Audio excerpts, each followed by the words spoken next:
ఆత్మజ్ఞానంలో దొరుకుతుంది, బయట ఎక్కడ దొరకదు.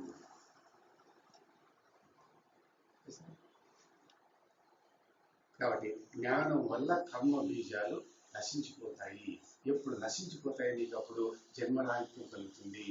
ఎప్పుడు నీకు జన్మరాహిత్యం కావాలని ఏం చేయాలి? కర్మ బీజం నశించిపోయినంత వరకు నీకు జన్మరాహిత్యం జరగదు. నీకు జన్మరాహిత్యం కావాలంటే నీ కర్మ బీజం నశించిపోవాల్సిందే. ఈ కర్మ బీజం నశించి ఈ పరిష్కార మార్గాలు అనే గ్రంథాలలో ఉంది. మాస్టర్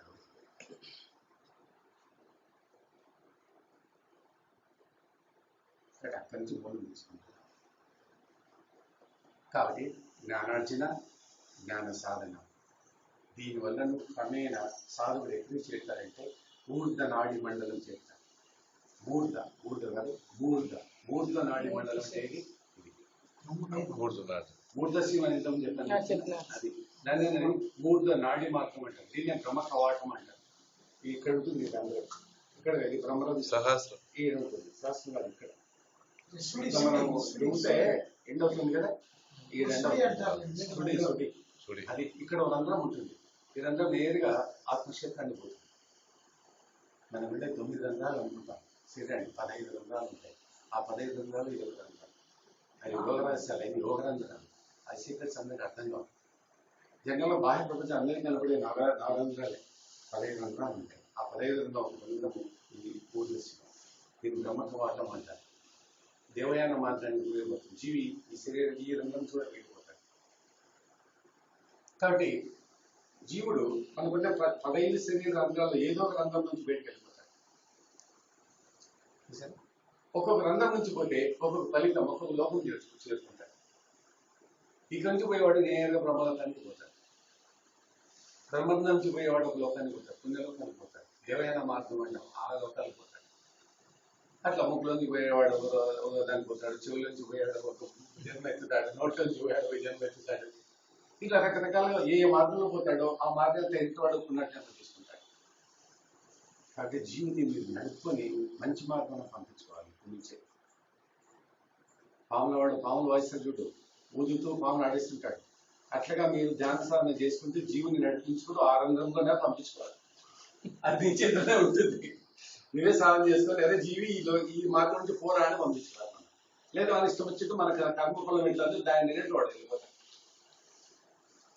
వద్దురా నాన్న ఇట్లా పోతురా ఇట్లా పోరా అని మనం బతికినప్పుడే జీవిని నడిపించుకుంటూ పోవాలి. అది మీరు బాగా గమనించవచ్చు. మీ బంధువులు కానీ మిత్రులు కానీ మరణాసమయంలో దగ్గర ఉంటే గిట్ట బాగా గమనించండి. జీవి ఏ రంగం నుంచి వెళ్ళిపోతారని మీకు తెలుస్తారు. ఎట్లా అది గాలి ఫీలింగ్స్ కాదు సార్. మా అవ్వకు సరిపోయేటప్పుడు చూసాం స్వామి, ఇట్లా నోట్లో పుస్తని గాలి ఎట్లా అంత దూరం వరకు కనపడింది ఒక రకంగా, మళ్ళీ కనపడలేదు. చివరి పోతే ఇదే సద్దం వచ్చింది. చివరి పోతే అది ఒక రకమైనది. ఇది ఏదో ఒకట ఎయిర్ మాదిరి మాస్టర్. అది ఎంతవరకు కనపడింది మాస్టర్. అది కాదు రహస్యం అంటే జీవుడు ఏ శరీర రంధ్రం నుంచి పోతున్నాడో పోయే ముందర ఆ యొక్క రంధ్రము కృషించి నశించిపోతాడు. అది గమనించండి. ఇప్పుడు వ్యక్తి మరణిస్తున్నాడు, ఆడ మీరున్న శవం దగ్గర బంధువు మిత్రుడు. ఓకే, జీవి ఉదాహరణ తీసుకున్నాం. కళ్ళ నుంచి పోతాడు అనుకోండి, వాడు గుడ్డోడే. కన్ను బిడ్డ పైన కన్ను. జీవి పోయేటప్పుడు దాని మార్గం తెలియదు అన్నమాట. పోయేటప్పుడు మనం తెలియదు. ఇదే సిగ్నల్ గుర్తు. వేరే మన జీవాత్మ చూడలేదు. ఎవరు శరీరం కూడా ఎవరు చూడలేదు, ఇంతవరకు ఎవరు చూడలేదు. ఎలా కొన్ని కథ చెప్తున్నారని అక్కడ కనపడాడు చూసినాం, ఫోటో తీసినామని అవి వేరు ఉంటే ఉండొచ్చు. కానీ గుర్తు ఏంటంటే ఏ రంధ్రం ద్వారా పోతున్నాడో ఆ యొక్క భాగం అవయవం నశించిపోయింది. మనకు క్లియర్ కనిపిస్తుంది. ఇప్పుడు ఒక వ్యక్తి బెడ్ పైన ఉన్నాడు, ఆయన కన్ను లేవు, గుడ్డు అన్నాడు, ఇంకా మరణించలేదు, బతుకున్నాడు అంటే వారి జీవి కళ్ళ నుంచి పోతాడు. అంటే ఆ జీవి వెళ్ళిపోయేటప్పుడు కన్ను ముందుగానే పోయింటారు. అదే తెలియాలి కదా. అంటే ఇప్పుడు కరెక్ట్ మనం తెలియదు, కానీ జీవికి తెలుసు. జీవి పోయే ముందు లోపల 1 నెల 2 నెలల సంవత్సరం మనకు తెలియదు, ఆ లెక్కలు మనకు తెలియదు. కన్ను పోయింది, ఆ రంధ్రం ఆ కళ్ళ నుంచి జీవి ఏమన్నా లాస్ట్ మూమెంట్ లోనేమో చెవులో చెల్లిపోతా అనుకోండి. ఆ మధ్యలో ఉన్నాడు చెవిటోడు వినపడవు. నోట్లోంచి పోతుంది అనుకోండి, మాటలు పడిపోయింది. అంటే అప్పుడే 6 నెలల ముందు నుంచి ఉన్నాయి నెల మాస్టర్. నుంచి 2 నెలల నుంచి 3 నెలలు అప్పుడు అంటే ఇప్పుడైతే కాదు. ప్రాణం పోయే ముందు ఏ స్థితి ఉందో ఆ స్థితిలో చూసుకోవాలి. అంత ముందు వెళ్ళిపోతే కాలం వల్ల లెక్కలేదు, ఎవరు చెప్పలేదు దాని గురించి. కానీ మరణ సమయానికి ఎట్లా ఉంది నీ అవయవ యొక్క స్థితి, అది నెలన్న 2 నెలల 3 నెలల సంవత్సరం మనం చెప్పాలి. కానీ ఆ అవయవం మాత్రం దెబ్బతింది. కళ్ళను వింటే నోళ్ళ వింటుంది, ముక్కన్న వింటుంది, ఏదో జరిగింది. హార్ట్ అటాక్ వచ్చేవాళ్ళు ఏదైనా కానీ హార్ట్ అటాక్ అనేది ఒక కారణమే. జీవి మాత్రం రంధ్రం నుంచి పోవాల్సిందే. హార్ట్ అనేది ఒక రీజన్ అంతే. హార్ట్ ఆగిపోవడం, హార్ట్ ఆగిపోయిన తర్వాత జీవుడు బయటకు వెళ్ళిపోవాల్సిందే. అంటే ఇవన్నీ యాక్సిడెంట్ అవుతుంది ఈ రోజుల్లో జరిగేది. మామూలుగా అంటే సహజమైనటువంటి మరణం ఉన్నారు, సహజమైనటువంటి మరణం ఉన్నారు. ఇంకా మరి రోడ్ యాక్సిడెంట్ అయింది వానికి ఇప్పుడు యాక్సిడెంట్ అయినప్పుడు గుండెగా పోయి ఆడ పడుతుంటారు, తలకాయ ఆడ పడి ఉంటుంది. ఏమి ఆడ గుండె కొట్టుకుంటుంటారు. ఇంకా గుండె శరీరం నుంచి పోయిన ఆ రోడ్డు పైన పడింటే అది కూడా కొట్టుకుంటా ఉంటారు. అది ఫేట్. వాళ్ళ జీవాలు ఏమవుతుందంటే పిశాచాలు అయితే సహజ మరణం కాదు, సహజంగా జరిగితేనే ఆ జీవి మళ్ళీ పునర్జన్మకు వస్తారు. యాక్సిడెంట్, కిరోసిన్ మందు చచ్చినవి, మందు తీసి చచ్చిన వాళ్ళు ఉంటారు, కాల్చి చచ్చిన వాళ్ళే వాళ్ళ జీవాలు వాళ్ళని పిశాచాలు అయితే పిశాచం పట్టింది. తర్వాత ఏదో చెప్తాను, ఇంకోటి ఏదో ఉన్నాను పేరు కూడా, నేను పుస్తకంలో కూడా రాశాను దాని గురించి. ఆ మాట తయారవుతుంది పిశాచి అంటారు. పిశాచి అట్లా తయారవుతుంది. ఎన్నో జన్మలు వాళ్ళు అదే స్థితిలో ఉండి తర్వాత సృష్టి విధానం ప్రకారం మళ్ళీ వాళ్ళకి జన్మలు వస్తాయి. అందరూ పీడిస్తా ఉంటారు, వేరే వాళ్ళు పీడిస్తారు. దయాలు అనేది నిజమేనా? దయాలు దయాలని కాదు, జీవాత్మ అదే జీవాత్మ అట్లా తయారైంది. ఇంకా ఒక యోగులు అయితే ఇంకా మార్చచ్చు అండి కదా మాస్టర్, వాళ్ళు ఎక్కడో రాశారు మాస్టర్. దానికి మరి ఉపశమనం చేసి దోషాలను తీసేసి అవి ఊరికే సంచరిస్తుంటాయి గురుగారు. అట్లా అవి అట్లా వృత్తి దేవుడు అంటే యమలోకానికి పోవు, రావు, మధ్యలో ఉంటాయి. మనసును పట్టడం ఇవన్నీ నిజమేనా? మాస్టర్ కిరోసిన్ కాల్ చచ్చిపోయింటారు, ఎంతో బాధపడి ఇప్పుడు ఈయనే ఉన్నాడు, నన్ను ప్రీచ్ చేస్తుంటాడు. ఏమిటి నేను చచ్చిపోయి అదే కోరిక చేస్తాను, నేను మరణించిన తర్వాత అనుకుంటా. నేను కిషాన్ దుఃఖి రాసిన చూడండి, పునర్జన్మలో నేను మోక్షం సత్యంలో 2 రకాల తాగైతారు. ఒకటి పిశాచాలు, ఇంకోటి దయాద్భుతాల మాదిరి పదం చూడండి, ప్రేతాత్మ గురించి రాష్ట్రం. అదే ప్రేతాత్మ అంటే ఇసుక తిన్నెలు, ఊళ్ళో పెట్ట సమాధానాలు ఇలా జరుగుతుంటాయి. పిశాచాలు మనిషిని పీడిస్తాయి, మన రక్తాన్ని పీడిస్తాయి. అట్లా పిశాచాలు మళ్ళీ పిశాచాలు ప్రేతాత్మ ఆ యొక్క మరణాన్ని బట్టి, ఆ జీవాత్మ యొక్క మరణ తత్వాన్ని బట్టి అట్లా తయారైంది. ఇప్పుడు యాక్సిడెంట్ అయిపోయినాడు అనుకో, వాడు ప్రేతాత్మంగా ఉంటాయి. నేను పగతో శత్రుత్వంతో మరణించాను, పిశాచే పడతా. సూసైడ్ చేసుకున్నాను. సూసైడ్ కారణం ఇంపార్టెంట్. నువ్వు ఏ మెంటల్ సెటప్తో జీవాన్ని శరీరాన్ని వదులుతున్నావు అది. కిరోసిన్ పోసుకోవడం, మందు తినడము, అవన్నీ తాత్కాలిక ఆవేశం మీద కూడా చేసుకుంటుంటారు. చేసుకోవచ్చు, ఎన్నో కారణం మనం చెప్పలేము. బట్ జనరల్గా దాంట్లో కారణం రాశాను చూపిస్తాను, ఏదో చాలా రాశాను. ఎవరికి పట్టాయి పిశాచాలు, ప్రేతాత్మలు ఎక్కడెక్కడ ఉంటాయి, ఎందుకు వస్తాయి అవి వీరే రాశాను. కొద్దిమంది ఉండి ఎప్పుడు జీవితంలో అనారోగ్యంతో ఉంటారు, వాళ్ళ మందులు పట్టవు. పిశాచం పట్టింటారు. ఆ పిశాచి మనలో ఉండే రక్తాన్ని తింటుంది, వేరే దాని తిన మన రక్తాన్ని పీకేస్తున్నారు. దాని ఆహారం రక్తమే. అందుకని ఎప్పుడు బక్కగా ఉంటాడు, బక్కగా ఎక్కడెక్కడో తిరుగుతుంటారు, హాస్పిటల్ తిరిగినా తగ్గదు, ఎక్కడెక్కడ పడిపోయి ఏమైంది పిశాచిలోనే కనిపిస్తుంటాడు. డాక్టర్ దగ్గరకు పోతే ఏం లేదంటారంట మళ్ళీ. అదే కాబట్టి ప్రేతాత్మలు పిశాచాలని ఉన్నారు.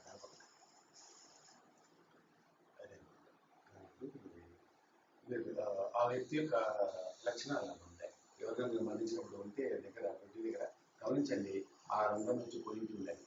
మీరు జ్ఞానం ఉన్నవాళ్ళు కాబట్టి, యోగులు కాబట్టి వాళ్ళకి చెప్పండి, ఇది చూడబ్బా మీ భర్త మీ ఆయన మరణించాడు, ఈ సమయంలో కళ్ళు పోయినాయి, జీవుడు ఇక్కడి నుంచి వెళ్ళిపోయినాడు, ఇక్కడి నుంచి వెళ్ళిపోయిన జీవుడు ఇక్కడికి పోయింటాడు చెప్పండి. మంచిది అయితే చెప్పండి, చెల్లది మళ్ళీ అది కలిసి ఏదో శాపం పెట్టాడు పైన, పిచ్చి పట్టిందట, మళ్ళీ పిచ్చి అది కష్టం. కొంతమంది గమనిస్తుంటారని చెప్పరు అన్ని తెలుసుకుంటుంటారు కానీ చెప్పరన్నమాట. జ్ఞానం గమనిస్తూ ఉంటారు. ఈయన రంధ్రం నుంచి ఈ రంధ్రం అవయం పనిచేయలేదు, మరణించాడు, జీవితం పోయినాడు అని జ్ఞానం తెలుసుకుంటుంటాడు అండి, అంతే, చెప్పండి. కాబట్టి ఇది మోక్షం యొక్క సినిమా చాలా మంది సబ్జెక్ట్ తెలుసుకునేది టైం చాలదు, కొన్ని నేను చెప్తున్నాను. ఈ విధంగా మరణం జరిగిన తర్వాత శరీరం నుంచి ఎట్లా పోతుంది, జీవి దాని ప్రకారం మళ్ళీ పునర్జన్మ కలుగుతూ ఉంటుంది. కాబట్టి ఆ పునర్జన్మ ప్రక్రియలు కాకుండా మనం తప్పుకోవాలి. కాబట్టి జ్ఞానం యొక్క ఫలం ఏమంటే మోక్షము, జ్ఞానం యొక్క ఫలం ఏమంటే ఆత్మదర్శనము, ఆత్మ సాక్షాత్కారము. ఎప్పుడైతే ఆత్మదర్శనం అయిందో తక్షణం అప్పటి నుంచి అంతవరకు ఉన్నటువంటి పాప ఫలాలన్నీ నశించిపోతాయి, పాప కర్మలన్నీ నశించిపోతాయి. ఏ రోజు జ్ఞానసిద్ధి పూర్తి సంపూర్ణం అయిపోయిందో, ఆత్మదర్శనం అయిపోయిందో, అంతవరకు మిగిలి ఉండి, అంతవరకు అక్యూములేట్ అయ్యి, అంతవరకు పేర్కొని ఉన్నటువంటి కర్మ ఫలాలన్నీ నశించిపోతాయి. కాబట్టి కర్మశేషం కానీ, కర్మ బీజం కానీ, కర్మ శేషాలని, వాసనలు కానీ ఏవి మిగిలి ఉండడానికి లేదు శరీరంలో, ఆత్మజ్ఞానికి అన్ని నశించిపోతాయి. కాబట్టి పాపకర్మలు ఏ విధంగా నశించిపోతాయి, అదే మరి పుణ్యకర్మలు, కొత్త పుణ్యకర్మలు ఏవి మిగిలి ఉండడానికి లేదు, అన్ని నశించిపోతాయి. కాబట్టి పాపరాలకు ఏ విధంగా అయితే నీరు అంటదో ఆ మాదిరిగా జ్ఞానికి పాపకర్మలు కానీ పుణ్యకర్మలు కానీ అంటవు. దూరి ఏ విధంగా అయితే అగ్నిలో భస్మమే కాలిపోతుందో ఈ యొక్క పాపాలు, కర్మ బీజాలు అన్ని నశించిపోతాయి. ఆ జ్ఞానం ఎప్పుడైనా కానీ ఎప్పుడైనా కలగచ్చు. కాబట్టి జ్ఞానం కలగక ముందు చేసినటువంటి పాపకర్మలు కూడా నశించిపోతాయి. మీకు జ్ఞానం వచ్చిన తర్వాత సంచిత కర్మలు ఏమైనా ఉండినట్లయితే పేర్కొని సంచిత కర్మలు నశించిపోతాయి. జ్ఞానం కలిగిన తర్వాత నువ్వు చేసిన కర్మల వల్ల మళ్ళీ ఏదైనా పాపకర్మలు ఉంటే ఆ కర్మలు కూడా నశించిపోతాయి. కాబట్టి ఆత్మజ్ఞానము తన పూర్వీకులైన అనేక కర్మలు వాళ్ళని తరింపజేస్తాడు. మనమే కాదు, మన పూర్వీకులు తరించిపోతారు. ఒక ఆత్మజ్ఞానం ఇంట్లో ఉన్నట్లయితే వాళ్ళ ఇంట్లో ఎంతో మంది తరించిపోతారు. ఇప్పుడు మా నాన్న నాన్నంతా పాపకర్మలు చేసింటారు, నేను ఆత్మజ్ఞానిని, వాళ్ళకి మళ్ళీ వచ్చే జన్మ కూడా ఇప్పుడు పుణ్యజన్మలు నా వల్ల ఎన్నో తరాలు తరించిపోతారు. నా తర్వాత మళ్ళీ మా పిల్లలు చేసినంత కర్మలు కూడా పాపకర్మలు నశించిపోతాయి అని విధానం. కాబట్టి జ్ఞానులు ఏదైతే ఉన్నారో వాళ్ళు తన పూర్వీకులైనటువంటి అనేకమైనటువంటి కర్మల వాళ్ళని తరింపజేస్తాడు. తన తర్వాత వచ్చేటువంటి కర్మల వాళ్ళని తరించిపోతాడు. అంత శక్తి ఆత్మ. అందుకని మనం ఎందుకంటే మన కొరికే కాకుండా మన పిల్లల కొరకు, బంధువుల కొరకు కూడా ఈ జ్ఞానం ఉపయోగపడుతుంది. అందుకని మీరు మనం సంపాదించాలి. ఒక్కడుంటే ఆత్మగా ఎంతో చాలు, ఆ కుటుంబ వ్యవస్థ మారిపోతుంది. ఆ కర్మాలు భూమి అనుకునే వాళ్ళు కూడా వాళ్ళ యొక్క పాపకర్మలు ఉంటాయి కూడా నశించిపోతాయి. స్థితి రావాలి. కాబట్టి ఈ జ్ఞానం ఏం పోస్తుందంటే కర్మాచరణ అవసరం లేదు, జ్ఞానాచరణ అవసరము. జ్ఞానం వల్ల మోక్షం లభిస్తుంది. జ్ఞానులు, యోగులు, స్థితప్రజ్ఞులు వీళ్ళందరూ కర్మలందరినీ వదిలిపెట్టిన వారే. వీళ్ళను కర్మాచారులు అంటారు. కర్మ చేసేవాళ్ళు కర్మాచారులు అంటారు. కర్మ జిజ్ఞాస వాళ్ళకి ఎక్కువ, జ్ఞాన జిజ్ఞాస ఉన్న వాళ్ళకు జ్ఞానోదయ జిజ్ఞాస ఎక్కువ. వీళ్ళని కర్మాచారులు అంటారు, వాళ్ళు జ్ఞానాచారులు అంటారు. కర్మ చేయడం అన్నమాట. పూజ, పునస్కారాలు, యజ్ఞము, యాగము, ఏంటి వ్రతము, నోములు, ఆ పూజలు, యజ్ఞాలు, యాగాలు, దీపారాధనలు, ఇవన్నీ ఆధ్యాత్మికంగా సంబంధించిన కార్యక్రమాలు ఉన్నాయి. దీన్ని కార్యాచరణ అంటారు. కర్మాచరణ, కర్మలను ఆచరించడం. కర్మలు ఆచరించడం వల్ల మోక్షం లభించదు. కామ్య కర్మల వల్ల మోక్షం రాదు. కామకర్మలు అంటే ఏంటి? కోరికలతో చేసేటువంటి కార్యక్రమం ఏదైనా సరే దానివల్ల మోక్షం లభించదు. కాబట్టి ఒక కోరిక పెట్టుకొని, ఒక ఆలోచన పెట్టుకొని ఆధ్యాత్మిక కార్యక్రమం ఏమైనా చేసినట్లయితే నీకు మోక్షం రాదు. నాకు మోక్షం రావాలి, డొనేషన్ తీసుకో, నాకు మోక్షం రావాలి, విరటిస్తున్నా, నాకు మోక్షం రావాల, ఆరాధన చేయి, అన్నదానం చేయి, గోదానం చేయి, 100 మంది బ్రాహ్మణులకు భోజనం పెట్టు. ఎన్ని ఆచరణలు, ఎన్ని కర్మాచరణలు, దీనివల్ల మోక్షం వరకు లభించదు. ఒక జ్ఞానాచరణ ద్వారా నీకు దగ్గర మోక్షం లభిస్తుంది. జ్ఞానంలో పరమాత్మ యొక్క జ్ఞానము కర్మలను ప్రేరేపించదు. పరమాత్మకు సంబంధించిన జ్ఞానం నువ్వు సంపాదించేటప్పుడు అది ఏ కర్మను నేను ప్రేరేపించదు. జ్ఞాన సంపాదన, జ్ఞానార్జన, జ్ఞాన సాధన కర్మ కాదు. కర్మ శేషం ఉండదు, కర్మ బీజం ఉండదు, కర్మ ఫలము, ఫలాపేక్షనే ఉండదు జ్ఞానంలో. జ్ఞానం సంపాదించేవాడిని ఫలాపేక్షనే ఉండదు. ఫలాపేక్ష ఉన్నప్పుడే నీకు కర్మఫలం ఉంటుంది, జ్ఞానంలో ఉండదు. అదే కాకుండా పురుషార్థాలలో శ్రేష్టమైనది మోక్షం. పురుషార్థాలు ఏంటి? ధర్మం, అర్థము, కామం, మోక్షం. వ్యక్తికి జీవితం ప్రధానమైనటువంటి అంశం ఏంటంటే మోక్షము. పురుషార్థాల్లో మోక్షం ప్రధానమైనది, శ్రేష్టమైనది. దాన్ని పొందడానికి ఏ కర్మాచరణ అవసరం లేదు, జ్ఞానం ఒకటే చాలు అని బాదరాయణ చెప్పారు. బాదరాయణ అంటే వ్యాసుడు చెప్పారు. వ్యాసుడు చెప్పినటువంటి వాక్యం అన్నమాట. కాబట్టి ఎవడైతే మోక్షం కోరుకుంటాడో వానికి ఏ కర్మ అవసరం లేదు, ఏ కర్మాచరణ చేయవలసిన అవసరం లేదు, కామ్యకర్మలు అక్కర్లేదు, దీనిలో ఫలాపేక్ష ఉండదు, సర్వస్వతంత్రమైంది. ఇందులో కర్మశేషం ఉండదు, కర్మ బీజం ఉండదు, కర్మ ఫలం అనుభవించేది కూడా ఉండదు. కర్మ చేస్తే ఇవన్నీ ఉంటాయి, జ్ఞానంలో ఇవన్నీ ఉండవు. కాబట్టి మోక్షం జ్ఞానం ద్వారా సులభము అని ఏమి చెప్పారు. అదే కాకుండా కూడా కర్మ ఒక విధి రూపం అన్నమాట. కర్మ అనేది ఎటువంటి ఆధ్యాత్మిక కర్మలు ఎట్లాగైతే ఒక విధి, ఒక డ్యూటీ మనం చేస్తుంటాం. జ్ఞానము విధి కాదు, కర్మ విధి. విధి అంటే ఎట్లా? ఇల్లు పెడుతున్నాం, దేవుడి పూజ ఉండాలా, పండగ వచ్చింది పూజ చేయాలా, గణపతి పండుగ వచ్చింది గణపతి పండుగ పెట్టుకోవాలా, దేవాలయానికి పోయి రావాలా, వెంకటేశ్వరానికి పోయి రావాలా, పిల్లలకి గంటలు వచ్చి కావాలా, సరే ఇవన్నీ ఒక డ్యూటీ పరంగా చేస్తుంటావు అన్నీ కదా. ఇవన్నీ విధి రూపాలు అన్నమాట. జ్ఞానానికి విధి ఉండదు, డ్యూటీ లేదు నీకు. ఎవరికి ఆసక్తి ఉందో, ఎవరికి ఇంట్రెస్ట్ ఉందో, వాడే శ్రద్ధాబుద్ధి ఎవరికి ఉందో వాడు మాత్రం జ్ఞానం తెలుసుకుంటాడు, మోక్షం సంపాదించుకుంటాడు. మిగతావన్నీ ఆచారాలు, విచారాలకు సంబంధించినవి, కర్మాచరణలు అన్నమాట. అంతే కదా, మనకి ఎన్నో ఆధ్యాత్మిక కార్యక్రమాలు చేస్తుంటాం. 5 విధి రూపాలు అంటే వాడు వచ్చినట్టు డొనేషన్, గణపతి బొమ్మ పెట్టు, ఇంట్లో దేవుని బొమ్మ పెట్టు, తిరుపతి పోయిరా, లేదా ఆడిపోయిరా, ఇంటికి పోయిరా, నదీ స్నానం చేసిరా, ఎన్నెన్నో కార్యక్రమం చేస్తుంటాం. దీపాలు వస్తున్నాయి, దీపాలు పెట్టే, దీపావళి పండగ, దీపాలు వెలిగించు, పటాకాయలు కావచ్చు, గుడి ఉంది, గుడికి పోయిరా, యజ్ఞం చేస్తున్నా, యజ్ఞానికి పోయిరా. ఇవన్నీ విధి రూపాలు అన్నమాట. డ్యూటీ పరంగా నువ్వు చేస్తున్నా కానీ ఇవి చేయాలా లేదా అనేటువంటి విచక్షణ జ్ఞానం లేదు. కానీ జ్ఞానానికి డ్యూటీ, విధి లేదు.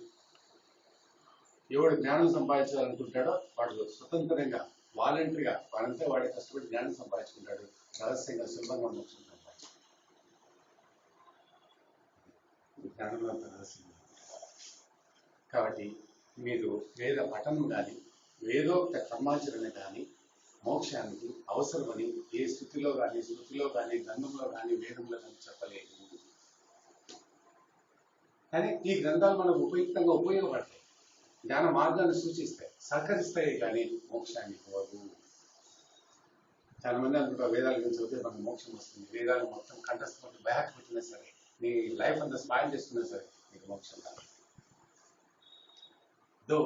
మోక్షం చాలా పవిత్రమైన, వేదాలు చాలా పవిత్రమైనటువంటి గ్రంథాలు అయినప్పటికీ నీ మోక్షాన్ని వేదాలలో పెట్టలేదు, జ్ఞానంలో పెట్టలేదు. ఏ జ్ఞానం? వేద జ్ఞానం కాదు, ఆత్మజ్ఞానం. కాబట్టి ఆత్మజ్ఞానం ద్వారా మోక్షం కానీ వేదాల వల్ల కాదు.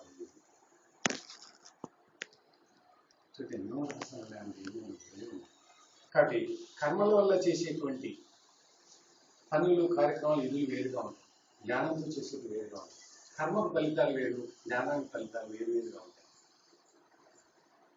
కర్మలు వేరువేరుగా ఉంటాయి, సాంప్రదాయంగా ఉంటాయి, ఆచారపరంగా ఉంటాయి, తాత్కాలికమైనది, అవి మార్పు చెందుతూ ఉంటాయి, శాశ్వతమైనది కాదు. కాబట్టి ఆ కర్మల యొక్క ఫలాలు కూడా వేరువేరుగా ఉంటాయి. కానీ జ్ఞానంలో ఒక్కటే, జ్ఞానం ఒక్కటే ఫలం వేరే ఉంటాయి. ఎందుకంటే కర్మలు ఒక్కొక్క విధంగా చేస్తుంది కదా, ఒక్కొక్క అయ్యే ఒక విధంగా చెప్తారు. అయ్యే కాదు, ఒక్కొక్క ఇంట్లో ఒక్కొక్క ఆచారం ఉంటుంది. అయ్యే పక్కన పెట్టేది, ప్రతి వ్యక్తికి ఒక ఆచారం ఉంటుంది, ప్రతి కుటుంబానికి ఆచారం వేరుగా ఉంటుంది. ఆధ్యాత్మికంగా కులాన్ని బట్టి, ప్రతి కులంలో ఉంటుంది, ప్రతి మతంలో ఉంటుంది, ప్రతి రాష్ట్రంలో, ప్రతి జిల్లాలో వేరు వేరు పద్ధతులు ఉంటాయి. కాబట్టి కర్మలు వేరు వేరు, దాని ఫలితాలు వేరు వేరు, కానీ జ్ఞానం ఒకటే, ఫల మోక్షమే. జ్ఞానం చాలా పెద్ద లోతైన సబ్జెక్ట్ అన్నమాట. కాబట్టి బ్రహ్మ విద్యలో జ్ఞానం తప్ప వేరే ఏమీ ఉండదు. జ్ఞానం ద్వారానే మోక్షాన్ని బోధిస్తాను. కాబట్టి కర్మలకు సంబంధించినటువంటి జ్ఞానం కర్మలు చేసేవానికి కానీ జ్ఞానం సంపాదించేవానికి కాదు. కర్మలకు సంబంధించిన జ్ఞానం అంటే ఇది కర్మలకు సంబంధించిన జ్ఞానం అంటే ఏంటి? పూజ ఎట్లా చేయాలా, నోములు ఎట్లా చేయాలా, వ్రతం ఎట్లా చేయాలా, యజ్ఞం ఎట్లా చేయాలా, ఎన్ని దీపాలు పెట్టాలా, కొబ్బరికాయ ఎట్లా కొట్టాలా, బుద్ధం చెప్పింది కదా, ఎన్ని ఆకులు పెట్టాలా, ఎన్ని తమలపాకులు పెట్టాలా, ఎన్ని ఊరికెందుకు వెలిగించాలి, ఎట్లా ఆరతి ఇవ్వాలి, ఇట్లా నెల ఇట్లా ఇట్లంటే ఎట్లా ఒకటే. ఇప్పుడు చూడు, మనం ఆంధ్రప్రదేశ్లో మనం ఇట్లా ముక్కుంటాం దేవుడు కదా. తమిళనాడులో వెళ్ళండి, వాళ్ళు ఇట్లా ముక్కోరు, ఇట్లా ముక్కు చూసా ఆచార్యులు లేదు కదా. దేవుడు ఎవడే ఎన్ని పద్ధతులు ఏంటి? తమిళనాడు వెళ్ళి చూడండి, మనం ఇట్లా ముక్కు, వాళ్ళు ఇట్లా ముక్కోరు, ఇట్లా అంటారు అన్నమాట. ఇట్లా చేతి ఇట్లా ముక్కు పెడతారు, మనం ఇట్లా అంటాం, వాళ్ళు ఇట్లా. మనకు అమావాస్య ఆదివారం మంచిది కాదు. కర్ణాటకలో తమిళనాడులో అమావాస్య ఆదివారం మంచిది నాకు. ఇదేం ఆచారం? కాబట్టి ఆధ్యాత్మిక రంగాల్లో మన ఆచారాలు విచిత్రంగా ఉంటాయి. వ్యక్తికి లేదు, కుటుంబానికి లేదు, మతానికి కులానికి లేదు, జిల్లాకు రాష్ట్రానికి లేదు. కాబట్టి కర్మలు వేరైనప్పుడు ఇంతమంది ఇవి కర్మలు చేసేటప్పుడు అందరికీ మోక్షం వస్తుందా? రాదు. మోక్షం ఒకటే, మోక్ష మార్గం ఉంది. కాబట్టి కర్మలు పనికి రావు. కాబట్టి ఎవరైతే ఈ కర్మలు ఆపేక్షించి కార్యక్రమాలు చేస్తుంటాడో వాళ్ళకి ఎప్పటికీ మోసం జరగదు, లాభం రాదు. సంసారి, అజ్ఞాని, కర్మలు ఆచరించేవాడే కర్మలు చేస్తాడు. వాడు అటువంటి వాళ్ళని కర్మ ప్రలోభంలో పడిపోతాడు. కర్మ ప్రలోభంలో పడిపోయిన వాడు సంసారంలో పడతాడు. సంసారంలో పడిన వాడు కర్మలు చేస్తూ ఉంటాడు. సంసారంలో కర్మలు చేస్తుంటాడు కాబట్టి వాడిని పునర్జన్మలు తప్పవు. ఒకటి సిద్ధాంతం. కాబట్టి కర్మాచరణ పనికి రాదు అని శాస్త్రాలు చెప్పాయి. అందుకే వాళ్ళు కూడా ఒక చోట చెప్తారనమాట, మరి మోక్షం రావాలంటే సంసారానికి ఎట్లా, మరి ఎప్పుడు సంసారం తప్పవు కదా, ఎట్లా మోక్షం రావాలంటే అందుకే వాళ్ళు ఒక సూత్రం చెప్తాడు. ఒక శ్లోకం ఉంది, ఆత్మానాత్మ వివేకేన పునఃసంసార నివృత్తి అంటాడు. ఆత్మానాత్మ అటువంటి జ్ఞానం ఉంది కదా, విశిక్షణ జ్ఞానం, బుద్ధితో ఆ జ్ఞానం తెలుసుకున్నట్లయితే పునఃసంసార నివృత్తి, పునఃసంసారంలోకి రావు. పునఃసంసారం అంటే ఏంటి? మళ్ళీ జన్మతరం, మళ్ళీ సంసారం రావడం, అది తప్పిపోతుంది, లేకపోతే నీకు తప్పదు అంట. కాబట్టి ఆడవాళ్ళు ఆత్మజ్ఞానం. ఆత్మానాత్మ వివేకేన అంటే ఆత్మ అనాత్మ సంబంధించిన జ్ఞానం. వివేకం అంటే జ్ఞానం. ఆ విశేషణ జ్ఞానం నీకు ఉండాలి. అది ఉండినట్లయితే నీకు మోక్షం వస్తుంది, లేకపోతే మళ్ళీ సంసారంలో వస్తావు. పునఃసంసారం నివృత్తి, పునఃసంసారం రాకుండా ఉండాలంటే నువ్వు ఆత్మజ్ఞానం తెచ్చుకోవాలి. కాబట్టి ఎవరికైతే మోక్షము అమరత్వం రావాలనుకుంటాడో వాడు బ్రహ్మని గురించి కూడా తెలుసుకోవాలి. ఎవరు బ్రహ్మని గురించి తెలుసుకుంటాడో వానికి అమరత్వము మోక్షము. కాబట్టి ఈ బ్రహ్మను తెలుసుకోవాలని కుతూహలం ఎవరికి ఉంటుందో వాడు ఏ కర్మలను చేయనక్కర్లేదు. ఏ కర్మ చేయకుండా నీకు ఫలితం ఉంటుంది. గుర్తుపెట్టుకోండి. బ్రహ్మ జిజ్ఞాస మీకు ఉన్నట్లేదు, ఆత్మ జిజ్ఞాస మీరు ఏ కర్మ చేయనక్కర్లేదు. ఒక్క ఊదిగడ్డి కూడా వెలిగించినక్కర్లేదు. మీరు ఇంట్లో పట్ట కూడా ఉండనక్కర్లేదు. అంత బలం ఉందన్నమాట. అంత నమ్మకం మీకు ఏర్పడితే మీరు ముందుకు వెళ్తారు. ధైర్యం బలం ఉండాలి. మా ఇంట్లో ఒక దేవుని పట్టం లేదు, మనం పూజ చేయండి. నాకు నమ్మకం ఏర్పడింది, జ్ఞానంపై నమ్మకం ఏర్పడింది కాబట్టి నేను చెప్పుకోను. ఎంత అపోజిషన్ మా ఇంట్లో తెలిసిన మా భార్య, పిల్లలు, బంధువులు నన్ను కొట్టడానికి వచ్చిన, ఇంట్లో దేవుని గుడి పెట్టావా, ఇంత పెద్ద ఇల్లు దేవుని గుడి పెట్టావా? నేను దేవుని గుడి పెట్టాను. మా ఇంట్లో దేవుని గుడి లేదు. నీకు కావాలంటే గొడవలు పెట్టుకో, లేక తీసుకోకపోతే మీరు గ్యారెంటీ ఏం పెట్టాను, నేను దేవుని గుడి ఉండాలి.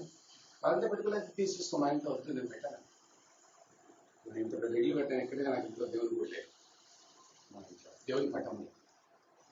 నువ్వు ఉంటావు ఉండలేదు, నువ్వు వెళ్ళిపో, మీ అమ్మగారికి పోను. నాకు నమ్మకం గురించి జ్ఞానం పైన నాకు పదాలు పూజలు వచ్చు. ప్రతి సంవత్సరం నాకు 20-30 క్యాలెండర్లు వస్తాయి, దేవుని క్యాలెండర్. ఒక్క క్యాలెండర్ కూడా పెట్టాను నేను. ఉంది అంటే గేట్లు చూసుకోవాలండి. క్యాలెండర్ ఉంది అంటే దేవుడు ఎందుకు క్యాలెండర్ కొనుక్కొని పెట్టుకో, మంచి డేట్ క్యాలెండర్లు వస్తాయి కదా. అది పెట్టుకో, దేవుడు ఎందుకు కాదు మీకు డేట్ ఆడే దొరుకుతాయి. ఆ నమ్మకం ఉండాలి. కానీ అప్పుడు మా భార్య చెప్తుంది, దేహో దేవాలయం సోహం భావం పూజాయ. ఈ జీవుడు దేవుడు ఇక్కడ ఉన్నాడు, సోహం చేస్తున్నాడు, వాడే దేవుడు, ఆ దేవుని ఆరాధించుకో, ఇవన్నీ ఎందుకు అని ఒక 5 సంవత్సరాలు పూజిస్తే ఆమె జ్ఞానం వచ్చింది. అందులో నాకు జ్ఞానం రాలే. అట్లా కాబట్టి ఆ యొక్క నమ్మకం మీకు ఉండాలి. జ్ఞానం తెలుసుకోవాలి, ఆ జ్ఞానం మీద మీకు విశ్వాసం కలగాలి, నమ్మకం ఏర్పడితే నువ్వు ముందుకు వెళ్తారు. అందుకే బ్రహ్మవి ఆత్మోతి పరము అని వేదాలు అంటున్నాయి. బ్రహ్మవి ఆత్మోతి పరము అంటే ఎవడు ఆత్మ గురించి తెలుసుకుంటాడో, ఆత్మతో నువ్వు బ్రహ్మంతో ఐక్యమైపోతావో, ఆత్మైక్యం, దాన్ని బ్రహ్మైక్యం అంటాం. అదే అమరత్వము. మీకు పొద్దున్న చెప్పాను కదా, ఉపనిషత్తులో రాష్ట్రం ఏమంటాడంటే, ఇంత చర్చ, ఇన్ని మాటలు అనవసరము, మోక్షానికి సేతు ఆత్మయే. పొద్దున్న చెప్పాను కదా, ఎప్పుడో నిన్న చెప్పాను, మోక్షానికి సేతు ఆత్మనే, వేరే ఏమీ లేదు. కాబట్టి ఎవరు మోక్షం పొందాలనుకుంటారో వాడు ఆత్మ ద్వారా పోవాల్సింది. అదే సేతు, అదే బ్రిడ్జ్, వేరే మార్గమే లేదు అని ఉపనిషత్తుల కంక్లూజన్.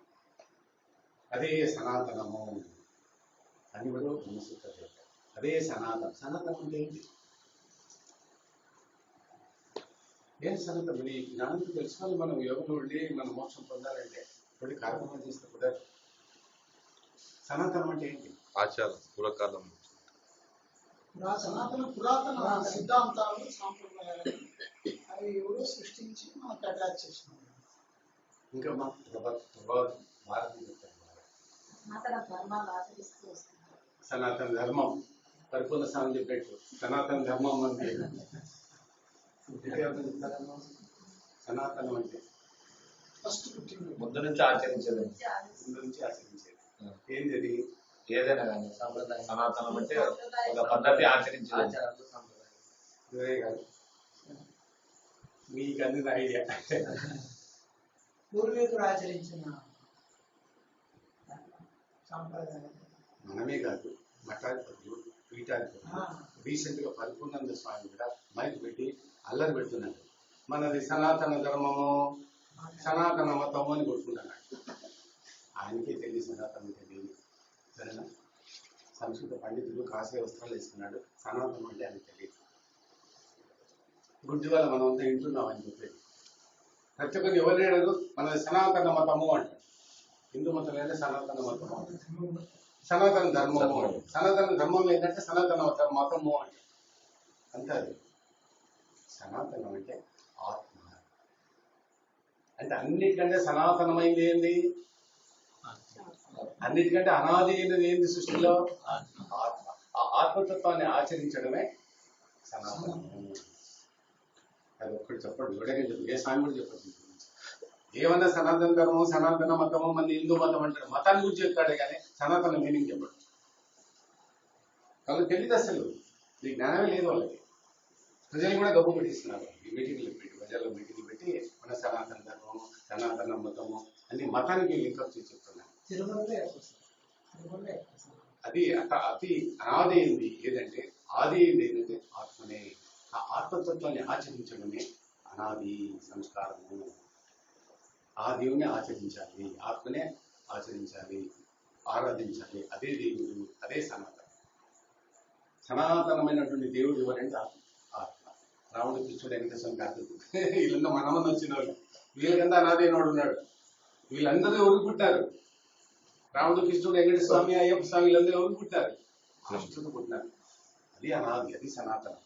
ఆ సనాతన ధర్మాన్ని మనం ఆరాధించాలి. ఆ సనాతనమే ఆత్మతత్వము. పరిపూర్ణ స్వామి నుంచి కూర్చొని ఆయన కూర్చోని చెప్తారు, అద్భుతం చేస్తారు. ఆయన కూడా అది సనాతనం. ఎవరైనా వ్యక్తిని బుద్ధి చెప్పండి. సనాతనం అంటే ఆత్మధర్మము, ఆత్మను ధ్యానించడము, ఆత్మను ఆరాధించడం అని చెప్పండి. సనాతనం అంటే హిందూ మతము, కులము, నేను మతతత్వాలు నేర్పిస్తాను అనే కాదు. ఆత్మతత్వమే సనాతనము. ఈ పొద్దున చెప్పాను కదా, సృష్టి అనాది అయింది ఏంటి? బ్రహ్మ. సృష్టి ప్రారంభంలో ఎవరున్నారు? బ్రహ్మ ఒక్కడే.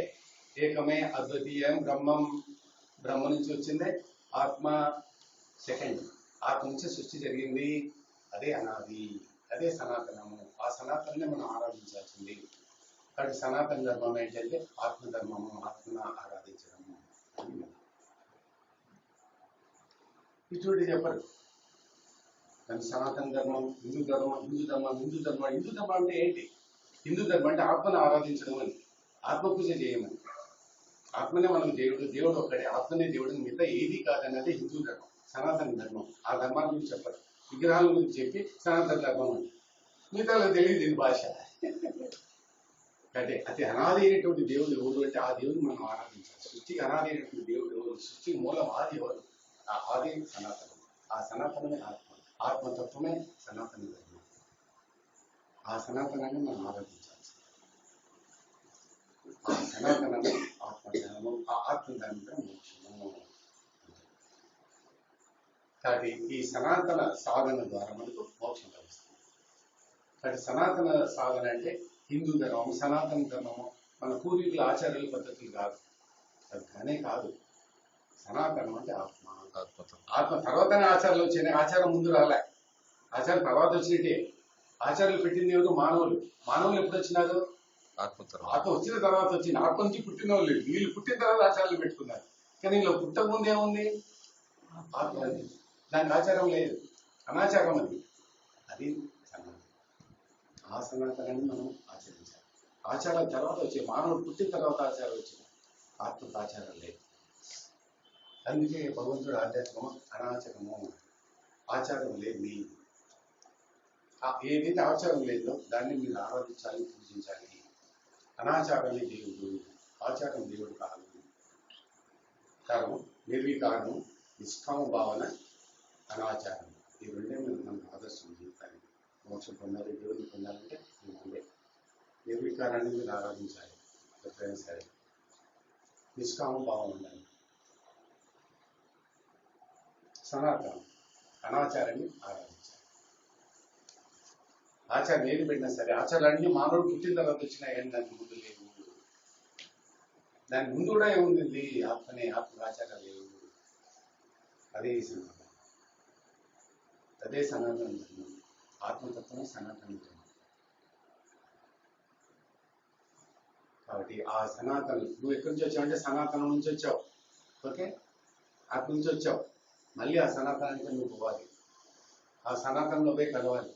కలిస్తేనే మోక్షం. కానీ నువ్వు ఆచారాలు చేస్తున్నావు కాబట్టి నువ్వు అనాచారానికి పోలేదు. నువ్వు వచ్చింది అనాచారం నుంచి, చేస్తున్నది ఆచారం. మళ్ళీ అనాచారం వెళ్ళిపోతావు. మైనస్ మైనస్ ప్లస్ అవుతుంది అని, ప్లస్ మైనస్ ఎట్లే కదా. కాబట్టి అనాచారం నుంచి వచ్చావు కాబట్టి మళ్ళీ నువ్వు అనాచారానికి వెళ్ళాలంటే అనాచారంగానే వెళ్ళాలి. అనాచారం సాధనతోనే వెళ్ళాలి, ఆచరణ సాధనతో వెళ్ళాలి. పుట్టినతో ఏమి లేకుండా వచ్చినాయి కదా, వేరుపాటి వచ్చింది. అట్లే మంచిగా పోతారు. మంచిగా గుర్చేటప్పుడు శవాన్ని గుర్చేటప్పుడు మొత్తంలో ఉంది చూసారా, వేరుపాటుతో గుర్చేస్తారు అంతే, ఆయన బట్ట కప్పేసి ఆ విధంగా గుర్తకు వెళ్ళిపోతారు. అట్లాగే మనము సనాతనం నుంచి వచ్చాం, సనాతనంగానే పోవాలి. అనాచారం నుంచి వచ్చాం, అనాచారానికి వెళ్ళిపోవాలి. ఆచారంకి వెళ్ళాలి. ఆచారంకి వెళ్తే మోక్షానికి పోతాం, అనాచారంకి వెళ్తేనే మోక్షానికి పోతాం. ఎందుకు? మోక్షం అనాచారము. అందుకని మనకు ఆచరణ అక్కర్లేదు, అనాచారాలు తీసుకోవాలి. కాబట్టి ఎవరికి మోక్షం కావాలంటే వాళ్ళు 3 సూత్రాలు గుర్తుపెట్టుకోవాలి. నువ్వు చేసే కార్యక్రమం, సాధన, సంపాదించే జ్ఞానము నిరాకారంగా ఉంది. ఆకారానికి సంబంధించిన ఉండదు. నిష్కామ భావం ఉంది. నిష్కామ కోరికలకి కామ్యకర్మలు ఉండదు. కోరిక పెట్టుకునేది చేయకూడదు. దాన్ని కామ్యకర్మలు అంటారు. కామ్యకర్మల వల్ల మోక్షం రాదు. మూడోది వచ్చేసి అనాచారంగా పోవాలి. అనాచారం పాటిస్తూ ఉంటే జీవితాన్ని గడిపితే నువ్వు అనాచారానికి వెళ్ళిపోతావు. లేదు, ఆత్మ అనాచారము. కాబట్టి నువ్వు మళ్ళీ అనాచారానికి పోవాలంటే అనాచార మార్గంలోనే వెళ్ళాలి. ఆచార మార్గంలో పోతే అనాచారంలో కలవలేదు, ప్లస్ మైనస్ కలవదు. అంటే అప్పుడు ఎక్కడి నుంచి వచ్చావో అక్కడికి పోవాలి. అది మోక్షం. నా మీద ఎంత ఫాల్స్ స్టేట్మెంట్, అన్ని అబద్ధాలు, మోసాలు. తిరుగుతున్నాయి సార్. అది ఉపనిషత్తులో క్లియర్గా చెప్తారన్నమాట. వేదాలు, వేదోక్త కర్మాచరణ, యజ్ఞ యాగాదులు, దానాలు, ధర్మాలు, ఆచారాలు మోక్షానికి ఉపయోగపడవు. నిత్య స్నానము, శౌచము, సంధ్యావందనము, పుణ్యక్షేత్రాల దర్శనము, నదీ స్నానాలు, యజ్ఞాలు, యాగాలు, దీపారాధనలు, గ్రంథస్థము, పఠనము, పాండిత్యము, ఇవన్నీ పనికిరావు మోక్షానికి. ఒక్కటే మనకు ఆత్మ గురించే మాట్లాడే, వేరే మాట్లాడినంటే అయిపోయింది, ఫినిష్. దేనికి బదిలీ పని చేసినా, మాట్లాడినా, సాధన చేసినా, కాలం చేసినా, కర్మ చేసినా ఆత్మ సంబంధంగా, పరమాత్మ సంబంధంగానే చేయాలి. నీకేమీ ఆచారం లేదు. నీకు ఆచారం ఉన్నామంటే చాలా మూర్ఖుని అది. ఎవరింట్లో ఏ వ్యక్తి దగ్గర ఎన్ని ఆచారాలు ఉన్నాయో వాళ్ళు అంత మూర్ఖులు అని. అంతే. అన్ని ఆచారాలు వదిలేయాలి. నువ్వు పుట్టడం ఎలా పుట్టావు కదా? మూత్రంతో దొల్లినావు, మలమూత్రాలతో దొల్లినావు, మలమూత్రాలతో వచ్చినావు వీటికి. నువ్వు మరణించేప్పుడు ఎలా మరణిస్తావు? మలమూత్రాలతో దొల్లుతావు, మలమూత్రాలతో మంచంలో పడుకుంటావు కదా. ఓల్డేజ్లో కదలేక కాలు చేతులు పడిపోతే మలమూత్రాలతో దొల్లుతావు. ఎట్లా పుట్టావు? మలమూత్రాలతో పుట్టావు. పోయినప్పుడు మలమూత్రాలతో పోతావు. అనాచారంగా వచ్చినావు, అనాచారంగానే పోవాలి.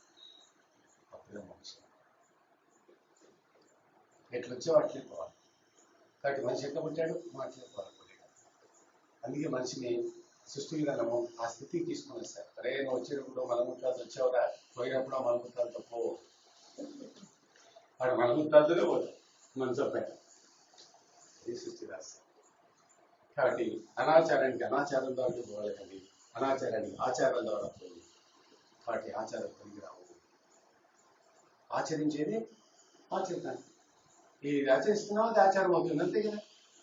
నువ్వు ఆచరించకపోతే ఆచారం లేనట్లే. ఎందుకు ఆచరిస్తున్నావు నువ్వు? ఇప్పుడు బాటలు వచ్చినావు కాబట్టి నీళ్ళు తాగుతున్నాము, లేదా జగ్గు గ్లాస్ నీళ్ళు తాగుతాము. ఆచారం వచ్చింది, ఇది ఈ ఆచారం తాగుతున్నావు. లేదా బాగా గ్లాసు పూజలో మట్టి బాటల్లో నీళ్ళు తాగేవాళ్ళం. ఈ ఆచారంలో పెట్టుకున్నావు. నువ్వు వచ్చిన అనాచారంతో వచ్చావు, మధ్యలో ఆచారం పెట్టుకున్నావు. ఆచారంతో మక్కర్లేదు. అనాచారంతో వచ్చావు, అనాచారంతో పో. మధ్యలో ఆచారాన్ని కలుపుతారు పనికి. అటు బట్టలు లేకుండా వచ్చినా, మలమూత్రాలతో వచ్చినా, బట్టలు లేకుండా మలమూత్రాలతో పో. నీ మధ్యలో మొంతాడు కట్టారు, పోయినప్పుడు మొంతాడు కట్ చేసి పంపిస్తాను నేను. మొంతాడు కూడా ఉంది. అది మోక్షం అంటే. కాబట్టి మొంతాడు కట్టుకుని నీవు అంటే ఆచారం ఏంటంటే, మొంతాడు కట్టిస్తూ వాడిని శవాన్ని గుడిచి కాల్చినట్లయితే వాడు మోక్షానికి పోవడానికి. శవం శ్మశానానికి పోకముందు వాడు మోక్షానికి పోయింటాడు, లేదు స్వర్గాన్ని నరకానికి పోయింటాడు. పోడు. కానీ మన నమ్మకం ఉండకూడదని కట్ చేసేస్తాడు. ప్రాణపోతేనే వాడు వెళ్ళిపోయింటాడు స్వర్గానికి, నరకానికి జన్మంలో తీసుకుంటాడు. కానీ గుర్తు మనం పంపించడం 2 రోజులు అవుతాయి. అంతవరకు లాస్ట్ మూమెంట్లో మన నమ్మకం ప్రకారం ఉండకూడదు కాబట్టి కట్ చేసేస్తాడు. నమ్మకం ఏంటి? మోక్షానికి పోవాలి వీడు, ఏమి ఉండకూడదు మోక్షానికి పోయేటప్పుడు అని అప్పుడు కట్ చేస్తాడు. ఏది శరీరంతో మనకి ఏం పని? ఏం కాదు, మన శరీరం ఎట్లా వచ్చింది? ఏది ఉండకూడదు శరీరానికి, ఖాళీ పోవాల్సింది అంతే. అయినా శరీర ధర్మం శరీరమే కదా. తీసేస్తారు, అయినా శరీర ధర్మం శరీరమే.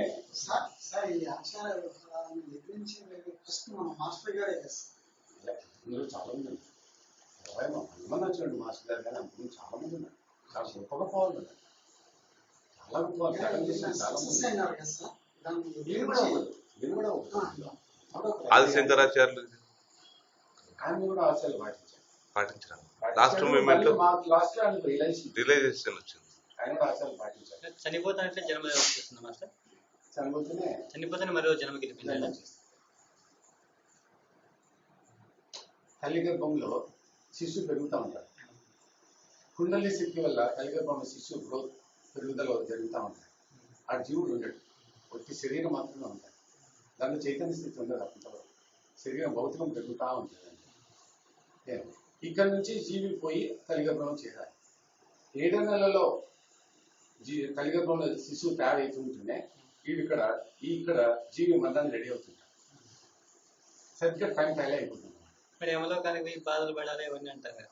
అంతే. ఇప్పుడు మనకు మోక్షం లేనప్పుడు జీవి యమలోకానికి పోవాల్సిందే. ప్రతి జీవి ఫస్ట్ చంద్రలోకం పోతాడు, చంద్రలోకం నుంచి యమలోకం పోతాడు. యమలోకంలో యమధర్మరాజు డిసైడ్ చేశాడు, నువ్వు పుణ్యమో పాపమో. పుణ్యం చేస్తే నీ పుణ్యలోకాలు పంపిస్తాడు, పాపం చేసి ఆడబెట్టుకుంటాడు. 4 గంటలు దేవుని ఇట్లా పంపిస్తాడు, అక్కడ పంపిస్తాడు. జంక్షన్ మీరు ఏ లోకాలు ఉండవని కూడా అంటుంటారు. వేరే వాళ్ళు అనుకోండి, మనం బిలీఫ్ దాంట్లో పోతున్నాం కాబట్టి అది చెప్పుకుంటాం. అక్కడ నువ్వు మోక్షాన్ని పోవాలన్నా, బ్రహ్మలోకాన్ని మన స్వర్గలోకాన్ని మనం నిన్ను పంపించేది యమధర్మరాజు. ఫస్ట్ నువ్వు అడిపోవాల్సిందే. ఆడిపోయినా నేను రూట్ చూపిస్తాను.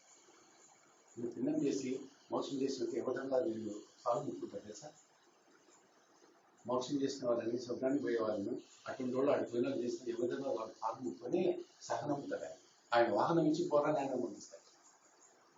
యమధర్మరాజు చాలా ఉత్తమంగా నువ్వు మంచి పుణ్యకారం చేస్తాను, ఆయన పాలు ముట్టుకుంటాడు, పూజ చేస్తాడు. ఆయన వాహనం ఇచ్చి వాహనం కూర్చోబెట్టి పోరాన్ని మోసుకుంటాను కదా. మోక్షాన్ని మనం ఇట్లా పోరా అంటాం. పాపం చేసిన వీడియో ఉందా, ఆయన ఎంతో మర్యాద చేస్తారు మనకు. మర్యాద చేసి ఏ మార్గాన్ని ఎవరి వల్ల ఆ మార్గాన్ని పంపిస్తుంటారు.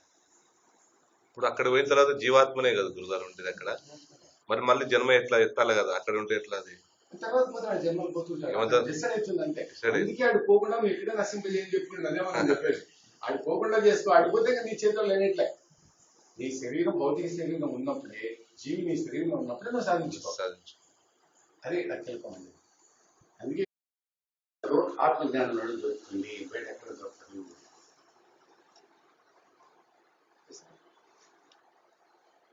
కాబట్టి జ్ఞానం వల్ల కర్మ బీజాలు నశించిపోతాయి. ఎప్పుడు నశించిపోతాయి నీకు అప్పుడు జన్మరాహిత్యం కలుగుతుంది. ఎప్పుడు నీకు జన్మరాహిత్యం కావాలని ఏం చేయాలి? కర్మ బీజం నశించిపోయినంత వరకు నీకు జన్మరాహిత్యం జరగదు. నీకు జన్మరాహిత్యం కావాలంటే నీ కర్మ బీజం నశించిపోవాల్సిందే. ఈ కర్మ బీజం నశింపు ఈ పరిష్కార మార్గాలు అనే గ్రంథాలలో మాస్టర్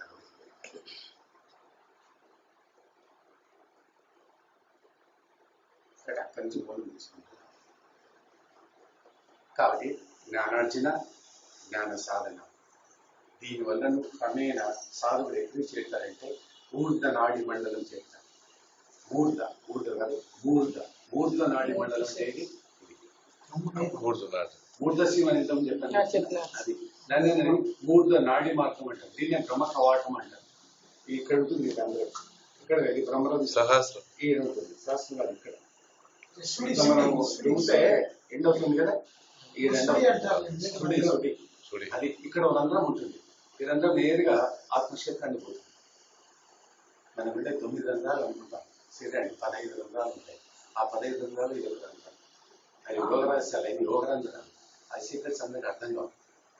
జనంలో బాహ్య ప్రపంచం అందరికీ కనబడే 4 రంధ్రాలే, 15 రంధ్రాలు ఉంటాయి. ఆ 15 రంధ్రం ఒక రంధ్రము ఇది పూర్ణశివం. దీన్ని బ్రహ్మకవాటం అంటారు. దేవయాన మాత్రానికి ఉపయోగపడుతుంది. జీవి ఈ శరీరం ఈ రంధ్రం కూడా వెళ్ళిపోతాడు. కాబట్టి జీవుడు అనుకుంటే 15 శరీర రంధ్రాల్లో ఏదో ఒక రంధ్రం నుంచి బయటకు వెళ్ళిపోతాడు. ఒక్కొక్క రంధ్రం నుంచి పోతే ఒక్కొక్క ఫలితం, ఒక్కొక్క లోకం చేరుకుంటాడు. ఇక్కడ నుంచి పోయేవాడు నేరుగా బ్రహ్మలోకానికి పోతాడు. బ్రహ్మం నుంచి పోయేవాడు ఒక లోకానికి పోతాడు, పుణ్యలోకానికి పోతాడు. దేవయాన మార్గం అంటే 6 లోకాలకు పోతాడు. అట్లా ముక్కులోంచి పోయేవాడు ఒక దానికి పోతాడు, చెవులోంచి పోయేవాడు ఒక జన్మ ఎత్తుతాడు, నోట్లోంచి పోయాడు ఒక జన్మ ఎత్తుతాడు. ఇట్లా రకరకాలుగా ఏ మార్గంలో పోతాడో ఆ మార్గంలో ఎంతవాడు పుణ్యాన్ని తీసుకుంటాడు. కాబట్టి జీవిని మీరు నడుపుకొని మంచి మార్గంలో పంపించుకోవాలి. నుంచే పాములు వాయిస్తారు చూడు, ఊదుతూ పాములు ఆడేస్తుంటాడు. అట్లాగా మీరు ధ్యాన సాధన చేసుకుంటూ జీవుని నడిపించుకుంటూ ఆనందంగానే పంపించుకోవాలి. అది నీ చేతనే ఉంటుంది. నువ్వే సాధన చేసుకొని అదే జీవి ఈ మార్గం నుంచి పోరాని పంపించుకోవాలి. మనం లేదా వాళ్ళ ఇష్టం వచ్చిట్టు మనకు కర్మఫలం ఎట్లా దాని రేటు వాడు వెళ్ళిపోతాడు. వద్దురా నాన్న ఇట్లా పోతురా ఇట్లా పోరా అని మనం బతికినప్పుడే జీవిని నడిపించుకుంటూ పోవాలి. అది మీరు బాగా గమనించవచ్చు. మీ బంధువులు కానీ మిత్రులు కానీ మరణా సమయంలో దగ్గర ఉంటే గిట్ట బాగా గమనించండి. జీవి ఏ రంగం నుంచి వెళ్ళిపోతాడని మీకు తెలుస్తాం. ఎట్లా అది గాయవాదం ఫీలింగ్స్ కాదు సార్. మా అవ్వకు సరిపోయేటప్పుడు చూసాం స్వామి, ఇట్లా నోట్లో పుస్తని గాలి ఇట్లా అంత దూరం వరకు కనపడింది ఒక రకంగా, మళ్ళీ కనపడలేదు. చివరి నుంచి పోతే ఇదే సద్దం వచ్చింది చెవుల నుంచి కొడితే. అది ఒక రకమైనది, ఇది ఏదో ఒకట ఎయిర్ మాదిరి మాస్టర్, అది ఇంతవరకు కనపడింది మాస్టర్. అది అది కాదు రహస్యం. రహస్యం అంటే జీవుడు ఏ శరీరంలో నుంచి పోతున్నాడో పోయే ముందర ఆ యొక్క రంధ్రము కృషించి నశించిపోతాడు. అది గమనించండి. ఇప్పుడు వ్యక్తి మరణిస్తున్నాడు, ఆడ మీరున్న ఉంటే కదా మన రోజు. ఓకే, జీవి ఉదాహరణ తీసుకున్నాం, కళ్ళ నుంచి పోతాడు అనుకోండి, వాడు గుడ్డోడే, కన్ను కళ్ళ బిడ్డ పైన కన్ను. జీవి పోయేటప్పుడు దాని మార్గం తెలియదు అన్నమాట. పోయేటప్పుడు పోతే మనకు తెలియదు. ఇదే సిగ్నల్ గుర్తు. వేరే మన జీవాత్మ చూడలేదు, దేవుడు సెలవు కూడా ఎవరు చూడలేదు, ఇంతవరకు ఎవరు చూడలేదు. ఏదో కొన్ని కథ చెప్తున్నారని అక్కడ కనపడాడు, చూసినాం, ఫోటో తీసినామని అవి వేరు ఉంటే ఉండొచ్చు. కానీ గుర్తు ఏంటంటే ఏ రంధ్రం ద్వారా పోతున్నాడో ఆ యొక్క భాగం అవయవం నశించిపోయింది. మనకు క్లియర్ కనిపిస్తుంది. కనిపిస్తున్నారు. ఇప్పుడు ఒక వ్యక్తి బెడ్ పై ఉన్నాడు, ఆయన కన్ను లేవు, గుడ్డు అన్నాడు, ఇంకా మరణించలేదు, బతుకున్నాడు అంటే వాని జీవి కళ్ళ నుంచి పోతాడా?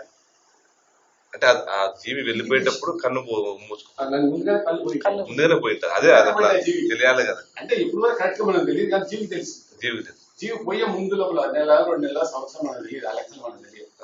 కళ్ళు పోయింది, ఆ రంధ్రం ఆ కళ్ళ నుంచి జీవి ఏమన్నా లాస్ట్ మూమెంట్ లోనేమో చెవులోంచి వెళ్ళిపోతా అనుకోండి. ఆ మర్చిపోయిన ఉన్నాడు, చెవుడు చెబుతాడు, వినపడవాలి. నోట్లోంచి పోతుంది అనుకోండి, మాటలు అంటే అప్పుడే 6 నెలల ముందు నుంచి ఉన్నాయి. 2 నెలల నుంచి 3 నెలల అప్పుడు ప్రాణం పోయే ముందు ఏ స్థితి ఉందో ఆ స్థితిలో చూసుకోవాలి. అంత ముందు వెళ్ళిపోతే కాలం లెక్కలేదు, ఎవరు చెప్పలేదు దాని గురించి. కానీ మరణ సమయానికి ఎట్లా దీన్ని అవయవ యొక్క స్థితి, అది 1 నెల, 2 నెలల, 3 నెలల, సంవత్సరం అని చెప్పాలి. కానీ ఆ అవయవం మాత్రం దెబ్బతింది. కళ్ళను వింటే, నోళ్ళలో వింటుంది, ముక్కలో వింటుంది, ఏదో జరిగింది. హార్ట్ అటాక్ వచ్చేవాళ్ళు ఏదైనా కానీ హార్ట్ అటాక్ అనేది ఒక కారణమే. జీవి మాత్రం రంధ్రం నుంచి పోవాల్సిందే. అతనేది ఒక రీజన్ అంతే. హార్ట్ ఆగిపోవడం, హార్ట్ ఆగిపోయిన తర్వాత జీవుడు బయటకు వెళ్ళిపోవాల్సిందే. అంటే ఇవన్నీ యాక్సిడెంట్ ఆఫ్ థింగ్స్ ఈ రోజుల్లో జరిగేది. మామూలుగా అంటే సహజమైనటువంటి మరణం ఉన్నాం, సహజమైనటువంటి మరణం ఉన్నాం. మరి రోడ్ యాక్సిడెంట్ అయింది వానికైతే ఇప్పుడు యాక్సిడెంట్ అయినప్పుడు గుండెగా పోయి ఆడబడుతూ ఉంటుంది, తలకాయ పోయి ఆడబడి ఉంటుంది. ఏమి ఆడ గుండె కొట్టుకుంటుంటది. ఇంకా గుండె శరీరం నుంచి పోయిన ఆ రోడ్డు పైన పడింటే అదిగా కొట్టుకుంటా ఉంటుంది. అది ఫేట్. వాళ్ళ జీవాత్మ ఏమవుతుందంటే పిశాచాలు అయితే సహజ మరణం కాదు, సహజంగా జరుగుతూనే ఆ జీవి మళ్ళీ పునర్జన్మకు వస్తారు. యాక్సిడెంట్, కిరోసిన్ మొదలు చచ్చినట్టు, మందు తీసి చచ్చిన వాళ్ళు ఉంటారు, కాల్చి వచ్చిన వాళ్ళు, వాళ్ళ జీవాత్మ పిశాచాలు అయితే పిశాచం పట్టింది. ఆ తర్వాత ఏదో చెప్తాను, ఇంకోటి ఏదో ఉన్నాను పేరు కూడా, నేను పుస్తకంలో కూడా రాశాను దాని గురించి. ఆ మాట తయారవుతుంది పిశాచి అంటారు. పిశాచి అట్లా తయారవుతుంది. ఎన్నో జన్మలు అదే స్థితిలో ఉండి తర్వాత సృష్టి విధానం ప్రకారం మళ్ళీ వాళ్ళకి జన్మలో వస్తాయి. అందరూ పీడిస్తా ఉంటారు, వేరే వాళ్ళు పీడిస్తుంటారు. దయాలనేది ఇంకా నిజమేనా?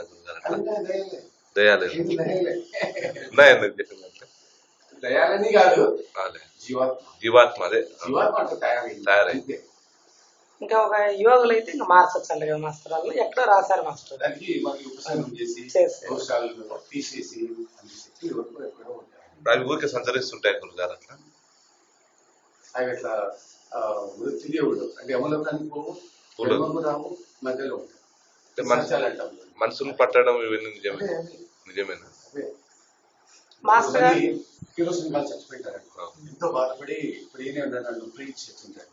ఏమిటి నేను చచ్చిపోయి అదే కోరిక చేస్తాను, నేను మరణించిన తర్వాత అనుకుంటా. దాని కిషాన్ తుప్పి రాసేది చూడండి, పునర్జన్మలో అనేది మోక్షం సత్యంలో 2 రకాల తాగైతారు. ఒకటి పిశాచాలు, ఒకటి దయాద్భుతాల మాదిరి పదం చూడండి, ప్రేతాత్మ గురించి రాష్ట్రం. అదే ప్రేతాత్మ అంటే ఇసుక తిన్నెలు, ఊళ్ళో పెట్ట సమాధానాలు ఇలా జరుగుతుంది. పిశాచాలు మనిషిని పీడిస్తాయి, మన రక్తాన్ని పీడిస్తాయి. అట్లా పిశాచాలు మళ్ళీ పిశాచాలు ప్రేతాత్మ ఆ యొక్క మరణాన్ని బట్టి, ఆ జీవాత్మ యొక్క మరణ తత్వాన్ని బట్టి ఆత్మతాయి. ఇప్పుడు యాక్సిడెంట్ ఏమైపోయినాడు అనుకో, వాడు ప్రేతాత్మంగా ఉంటాయి. నేను పగతో శత్రుత్వంతో మరణించాను. పిశాచే పడతాను. సూసైడ్ చేసుకున్నాను. సూసైడ్ కారణం ఇంపార్టెంట్. నువ్వు ఏ మెంటల్ సెటప్ తో జీవాన్ని వదులుతు శరీరాన్ని వదులుతున్నావు అది. కిరోసిన్ పోసుకోవడం, మందు తినడము, అవన్నీ కొన్ని తాత్కాలిక ఆవేశం మీద కూడా చేసుకుంటుంటారు. చేసుకోవచ్చు. ఎన్నో కారణం మనం చెప్పలేము. బట్ జనరల్ గా దాంట్లో కారణం రాశాను చూపిస్తాను కదా, కారణం రాశాను. ఎవరికి పడతాయి పిశాచాలు, ప్రేతాత్మలు ఎక్కడెక్కడ ఉంటాయి, ఎందుకు వస్తాయి అవి మీరే రాశాను. కొద్దిమంది ఉండి ఎప్పుడు జీవితంలో అనారోగ్యంతో ఉంటారు. వాళ్ళ మందులు పట్టవు. పిశాచం పట్టింటారు. ఆ పిశాచి మనలో ఉండే రక్తాన్ని తింటుంది, వేరే దాన్ని తినాలి. మన రక్తాన్ని పీకేస్తున్నారు. దాని ఆహారం రక్తమే. అందుకని ఎప్పుడు పక్కగా ఉంటాడు. పక్కగా ఎక్కడెక్కడో తిరుగుతుంటారు. హాస్పిటల్ తిరిగినా తగ్గదు. ఎక్కడెక్కడ పడిపోయి ఏమైంది పిశాచంలోనే కనిపిస్తుంటాడు. డాక్టర్ దగ్గరకు పోతే ఏం లేదంటారంట మళ్ళీ. అదే కాబట్టి ప్రేతాత్మలు పిశాచాలని ఉన్నారు.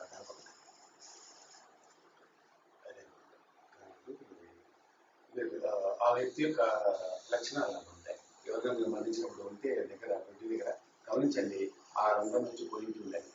మీరు జ్ఞానం ఉన్నవాళ్ళు కాబట్టి, యోగులు కాబట్టి వాళ్ళకి చెప్పండి, ఇది చూడబ్బా మీ భర్త మీ ఆయన మరణించాడు, ఈ సమయంలో కళ్ళు పోయినాయి, జీవుడు ఇక్కడి నుంచి వెళ్ళిపోయినాడు, ఇక్కడి నుంచి వెళ్ళిపోయిన జీవుడు ఇక్కడ పోయింటాడు చెప్పండి. మంచిది అయితే చెప్పండి, చెడ్డది మళ్ళీ అది ఏదో శాపం పెట్టాడు పైన, ఈయనకు పిచ్చి పట్టిందట, మళ్ళీ పిచ్చి వస్తుంది గట్టిగా. కొంతమంది గమనిస్తుంటారని చెప్పరు అని తెలుసుకుంటుంటారు కానీ చెప్పరన్నమాట. జ్ఞానం గమనిస్తూ ఉంటారు. ఈయన రంగం నుంచి ఈ మరంద అవయం పనిచేయలేదు, మరణించాడు, జీవితం పోయినాడు అని జ్ఞానం తెలుసుకుంటుంటాడు అండి, అంతే చెప్పండి. కాబట్టి ఇది మోక్షం యొక్క సినిమా చాలా మంది సబ్జెక్ట్ తెలుసుకుంటుంది. టైం చాలా కొన్ని చెప్తున్నాను. ఈ విధంగా మరణం జరిగిన తర్వాత శరీరం నుంచి ఎట్లా పోతుంది, జీవి దాని ప్రకారం మళ్ళీ పునర్జన్మ కలుగుతూ ఉంటుంది. కాబట్టి ఆ పునర్జన్మ ప్రక్రియలు కాకుండా మనం తప్పుకోవాలి. కాబట్టి జ్ఞానం యొక్క ఫలం ఏమంటే మోక్షము, జ్ఞానం యొక్క ఫలం ఏమంటే ఆత్మదర్శనము, ఆత్మ సాక్షాత్కారము. ఎప్పుడైతే ఆత్మదర్శనం అయిందో తక్షణం అప్పటి నుంచి అంతవరకు ఉన్నటువంటి పాప ఫలాలన్నీ నశించిపోతాయి, పాప కర్మలన్నీ నశించిపోతాయి. ఏ రోజు జ్ఞానసిద్ధి పూర్తి సంపూర్ణం అయిపోయిందో, ఆత్మదర్శనం అయిపోయిందో, అంతవరకు మిగిలి ఉండి, అంతవరకు అక్యూములేట్ అయ్యి, అంతవరకు పేర్కొని ఉన్నటువంటి కర్మ ఫలాలన్నీ నశించిపోతాయి. కాబట్టి కర్మశేషం కానీ, కర్మ బీజం కానీ, కర్మ శేషాలని, వాసనలు కానీ ఏవి మిగిలి ఉండడానికి లేదు శరీరంలో. ఆత్మజ్ఞానికి అన్ని నశించిపోతాయి. కాబట్టి పాపకర్మలు ఏ విధంగా నశించిపోతాయి, అదే మరి పుణ్యకర్మలు, కొత్త పుణ్యకర్మలు ఏవి మిగిలి ఉండడానికి లేదు, అన్ని నశించిపోతాయి. కాబట్టి కామరాకు ఏ విధంగా అయితే నీరు అంటదో ఆ మాదిరిగా జ్ఞానికి పాపకర్మలు కానీ పుణ్యకర్మలు కానీ అంటవు. దూరి ఏ విధంగా అయితే అగ్నిలో భస్మమే కాలిపోతుందో ఈ యొక్క పాపాలు, కర్మ బీజాలు అన్ని నశించిపోతాయి. ఆ జ్ఞానం ఎప్పుడైనా కలగచ్చు. కాబట్టి జ్ఞానము కలగక ముందు చేసినటువంటి పాపకర్మలు కూడా నశించిపోతాయి. మీకు జ్ఞానం వచ్చిన తర్వాత సంచిత కర్మలు ఏదైనా ఉండినట్లయితే పేర్కొని సంచిత కర్మలు నశించిపోతాయి. జ్ఞానం కలిగిన తర్వాత నువ్వు చేసిన కర్మల వల్ల మళ్ళీ ఏదైనా పాపకర్మలు ఉంటే ఆ కర్మలు కూడా నశించిపోతాయి. కాబట్టి ఆత్మజ్ఞానము తన పూర్వీకులైన అనేక కర్మల వాళ్ళని తరింపజేస్తాడు. మనమే కాదు, మన పూర్వీకులు తరించిపోతారు. ఒక ఆత్మజ్ఞానం ఇంట్లో ఉన్నట్లయితే వాళ్ళ ఇంట్లో ఎంతో మంది తరించిపోతారు. ఇప్పుడు మా నాన్నంతా పాపకార్యం చేసింటారు, నేను ఆత్మజ్ఞానిని, వాళ్ళకి మళ్ళీ వచ్చే జన్మ కూడా ఇప్పుడు పునర్జన్మలైతే నా వల్ల ఎన్నో తరాలు తరించిపోతారు. నా తర్వాత మళ్ళీ మా పిల్లలు చేసినంత కర్మలు కూడా పాపకర్మలు నశించిపోతాయి అని విధానం. కాబట్టి జ్ఞానులు ఏదైతే ఉన్నారు వాళ్ళు తమ పూర్వీకులైనటువంటి అనేకమైనటువంటి కర్మల వాళ్ళని తరింపజేస్తాడు. తమ తర్వాత వచ్చేటువంటి కర్మల వాళ్ళని తరించిపోతాడు. అంత శక్తి ఆత్మ. అందుకని మనం ఎందుకంటే మన కొరకే కాకుండా మన పిల్లల కొరకు, బంధువుల కొరకు కూడా ఈ జ్ఞానం ఉపయోగపడుతుంది. అందుకని మీరు మనం సంపాదించాల్సి ఒక్కడుంటే ఆత్మగా ఇంట్లో చాలు, ఆ కుటుంబ వ్యవస్థ మారిపోతుంది. ఆ కర్మాలు భూమి అనుకునే వాళ్ళు కూడా వాళ్ళ యొక్క పాపకర్మలు ఉంటాయి కూడా నశించుకోవాలి. అట్ట స్థితి రావాలి. కాబట్టి ఈ జ్ఞానం ఎప్పుడు వస్తుందంటే కర్మాచరణ అవసరం లేదు, జ్ఞానాచరణ అవసరము. జ్ఞానం వల్ల మోక్షం లభిస్తుంది. జ్ఞానులు, యోగులు, స్థితప్రజ్ఞులు వీళ్ళందరూ కర్మలందరినీ వదిలిపెట్టిన వారే. వీళ్ళను కర్మాచారులు అంటారు. కర్మ చేసే వాళ్ళు కర్మాచారులు అంటారు. కర్మ జిజ్ఞాస వాళ్ళకి ఎక్కువ, జ్ఞాన జిజ్ఞాస ఉన్న వాళ్ళకు జ్ఞానోదయ జిజ్ఞాస ఎక్కువ. వీళ్ళని కర్మాచారులు అంటారు, వాళ్ళు జ్ఞానాచారులు అంటారు. సరే, కర్మ చేయడం అన్నమాట. పూజ, పునస్కారాలు, యజ్ఞము, యాగము, వ్రతము, నోములు, ఆ పూజలు, యజ్ఞాలు, యాగాలు, దీపారాధనలు, ఇవన్నీ ఆధ్యాత్మికంగా సంబంధించిన కార్యక్రమాలు ఉన్నాయి. దీన్ని కార్యాచరణ అంటారు. కర్మాచరణ, కర్మలను ఆచరించడం. కర్మలు ఆచరించడం వల్ల మోక్షం లభించదు. కామ్య కర్మల వల్ల మోక్షం రాదు. కామకర్మలు అంటే ఏంటి? కోరికలతో చేసేటువంటి కార్యక్రమం ఏదైనా సరే దానివల్ల మోక్షం లభించదు. కాబట్టి ఒక కోరిక పెట్టుకొని, ఒక ఆలోచన పెట్టుకొని ఆధ్యాత్మిక కార్యక్రమం ఏమైనా చేసినట్లయితే నీకు మోక్షం రాదు. నాకు మోక్షం రావాలి, డొనేషన్ తీసుకో, నాకు మోక్షం రావాలి, విరటిస్తున్నా, నాకు మోక్షం కావాల, ఆరాధన చేయి, అన్నదానం చేయి, గోదానం చేయి, 100 మంది బ్రాహ్మణులు భోజనం పెట్టు. ఎన్ని ఆచారాలు, ఎన్ని కర్మాచరణలు. దీనివల్ల మోక్షం లభించదు. ఒక జ్ఞానాచరణ ద్వారా నీకు దగ్గర మోక్షం లభిస్తుంది. జ్ఞానంలో పరమాత్మ యొక్క జ్ఞానము కర్మలను ప్రేరేపించదు. పరమాత్మకు సంబంధించిన జ్ఞానం నువ్వు సంపాదించేటప్పుడు అది ఏ కర్మను నేను ప్రేరేపించదు. జ్ఞాన సంపాదన, జ్ఞానార్జన, జ్ఞాన సాధన కర్మ కాదు. కర్మ శేషం ఉండదు, కర్మ బీజం ఉండదు, కర్మ ఫలము, ఫలాపేక్షనే ఉండదు. జ్ఞానంలో జ్ఞానం సంపాదించేవాడిని ఫలాపేక్షనే ఉండదు. ఫలాపేక్ష ఉన్నప్పుడే నీకు కర్మఫలం ఉంటుంది, జ్ఞానంలో ఉండదు. అదే కాకుండా పురుషార్థాలలో శ్రేష్టమైన మోక్షం. పురుషార్థాలు ఏంటి? ధర్మము, అర్థము, కామము, మోక్షం. జీవితం ప్రధానమైనటువంటి అంశం ఏంటంటే మోక్షము. పురుషార్థాల్లో మోక్షం ప్రధానమైనది, శ్రేష్టమైనది. దాన్ని పొందడానికి ఏ కర్మాచరణ అవసరం లేదు, జ్ఞానం ఒకటే చాలు అని బాదరాయణ చెప్పారు.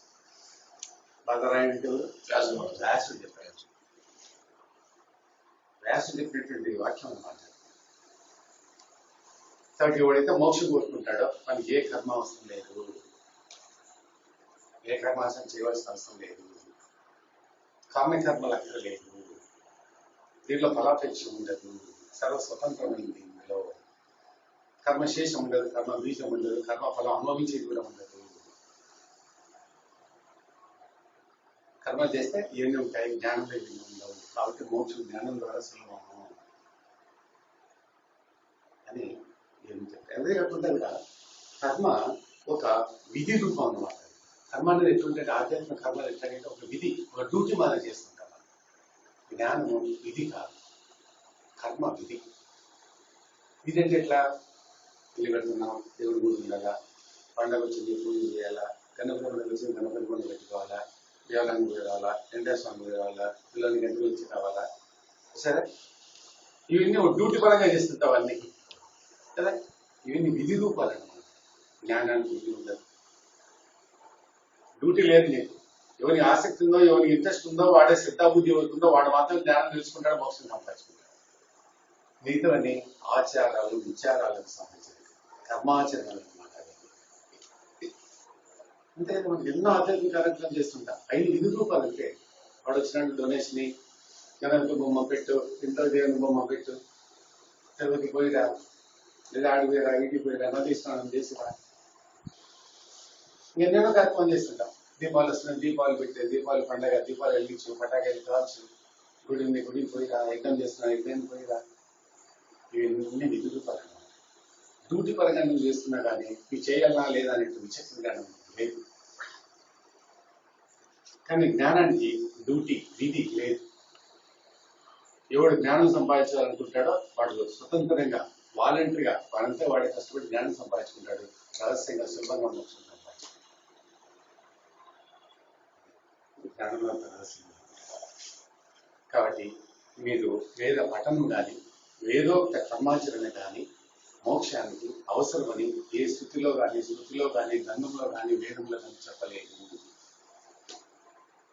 కానీ ఈ గ్రంథాలు మనకు ఉపయుక్తంగా ఉపయోగపడతాయి, జ్ఞాన మార్గాన్ని సూచిస్తాయి, సహకరిస్తాయి, కానీ మోక్షాన్ని ఇవ్వవు. చాలా మంది అనుకుంటారు వేదాల గురించి చదివితే మనకు మోక్షం వస్తుంది, వేదాలు మొత్తం కంఠస్థం బ్యాక్ పెట్టినా సరే, నీ లైఫ్ అంతా స్పాయిల్ చేసుకున్నా సరే నీకు మోక్షం కాదు. మోక్షాలు చాలా పవిత్రమైన, వేదాలు చాలా పవిత్రమైనటువంటి గ్రంథాలు అయినప్పటికీ నీ మోక్షాన్ని వేదాలలో పెట్టలేదు, జ్ఞానంలో పెట్టలేదు. ఏ జ్ఞానం? వేద జ్ఞానం కాదు, ఆత్మజ్ఞానం. కాబట్టి ఆత్మజ్ఞానం ద్వారా మోక్షం కానీ వేదాల వల్ల కాదు. ఎన్నో కాబట్టి కర్మల వల్ల చేసేటువంటి పనులు, కార్యక్రమాలు, ఇదులు వేరుగా ఉంటాయి, జ్ఞానంతో చేసేది వేరుగా ఉంటాయి. కర్మకు ఫలితాలు వేరు, జ్ఞానానికి ఫలితాలు వేరుగా ఉంటాయి. కర్మలు వేరుగా ఉంటాయి, సాంప్రదాయంగా ఉంటాయి, ఆచారపరంగా ఉంటాయి, తాత్కాలికమైనవి, అవి మార్పు చెందుతూ ఉంటాయి, శాశ్వతమైనవి కాదు. కాబట్టి ఆ కర్మల యొక్క ఫలాలు కూడా వేరుగా ఉంటాయి. కానీ జ్ఞానంలో ఒక్కటే, జ్ఞానం ఒక్కటే, ఫలం వేరే ఉంటాయి. ఎందుకంటే కర్మలు ఒక్కొక్క విధంగా చేస్తుంది కదా, ఒక్కొక్క అయ్యే ఒక విధంగా చెప్తారు. అయ్యే కాదు, ఒక ఇంట్లో ఒక్కొక్క ఆచారం ఉంటుంది. అయ్యే పక్కన పెట్టేది, ప్రతి వ్యక్తికి ఒక ఆచారం ఉంటుంది, ప్రతి కుటుంబానికి ఆచారం వేరుగా ఉంటుంది. ఆధ్యాత్మికంగా కులాన్ని బట్టి ప్రతి కులంలో ఉంటుంది, ప్రతి మతంలో ఉంటుంది, ప్రతి రాష్ట్రంలో, ప్రతి జిల్లాలో వేరు వేరు పద్ధతి ఉంటుంది. కాబట్టి కర్మలు వేరు వేరు, దాని ఫలితాలు వేరు వేరు, కానీ జ్ఞానం ఒకటే, ఫలం మోక్షమే. చాలా పెద్ద లోతైన సబ్జెక్ట్ అన్నమాట. కాబట్టి బ్రహ్మ విద్యలో జ్ఞానం తప్ప వేరే ఏమీ ఉండదు. జ్ఞానం ద్వారానే మోక్షాన్ని బోధిస్తాను. కాబట్టి కర్మలకు సంబంధించినటువంటి జ్ఞానం కర్మలు చేసేవానికి కానీ జ్ఞానం సంపాదించేవానికి కాదు. కర్మలకు సంబంధించిన జ్ఞానం అంటే ఇది, కర్మలకు సంబంధించిన జ్ఞానం అంటే ఏంటి? పూజ ఎట్లా చేయాలా, నోములు ఎట్లా చేయాలా, వ్రతం ఎట్లా చేయాలా, యజ్ఞం ఎట్లా చేయాలా, ఎన్ని దీపాలు పెట్టాలా, కొబ్బరికాయ ఎట్లా కొట్టాలా, బుద్ధం చెప్పింది కదా, ఎన్ని ఆకులు పెట్టాలా, ఎన్ని తమలపాకులు పెట్టాలా, ఎన్ని ఊరికెందుకు వెలిగించాలి, ఎట్లా ఆరతి ఇవ్వాలి, ఇట్లా నెల ఇట్లా ఇట్లంటే ఎట్లా ఉంటే. ఇప్పుడు చూడు, మనం అందరూ వేస్తాం, మనం ఇట్లా ముక్కుంటాం దేవుడు కదా. తమిళనాడులో వెళ్ళండి, వాళ్ళు ఇట్లా ముక్కోరు, ఇట్లా ముక్కుంటారు. చూసావా, ఆచార్యులు లేదు కదా, దేవుడు ఎవడే ఎన్ని పద్ధతులు ఏంటి. తమిళనాడు వెళ్ళి చూడండి, మనం ఇట్లా ముక్కుతారు, ఇట్లా ముక్కరు, ఇట్లా అంటారు అన్నమాట. చేతి ఇట్లా ముక్కు పెడతారు, మనం ఇట్లా అంటాం, వాళ్ళు ఇట్లా. మనకు అమావాస్య ఆదివారం మంచిది కాదు, కర్ణాటకలో తమిళనాడులో అమావాస్య ఆదివారం మంచిది తినాలి, ఇదేం ఆచారం.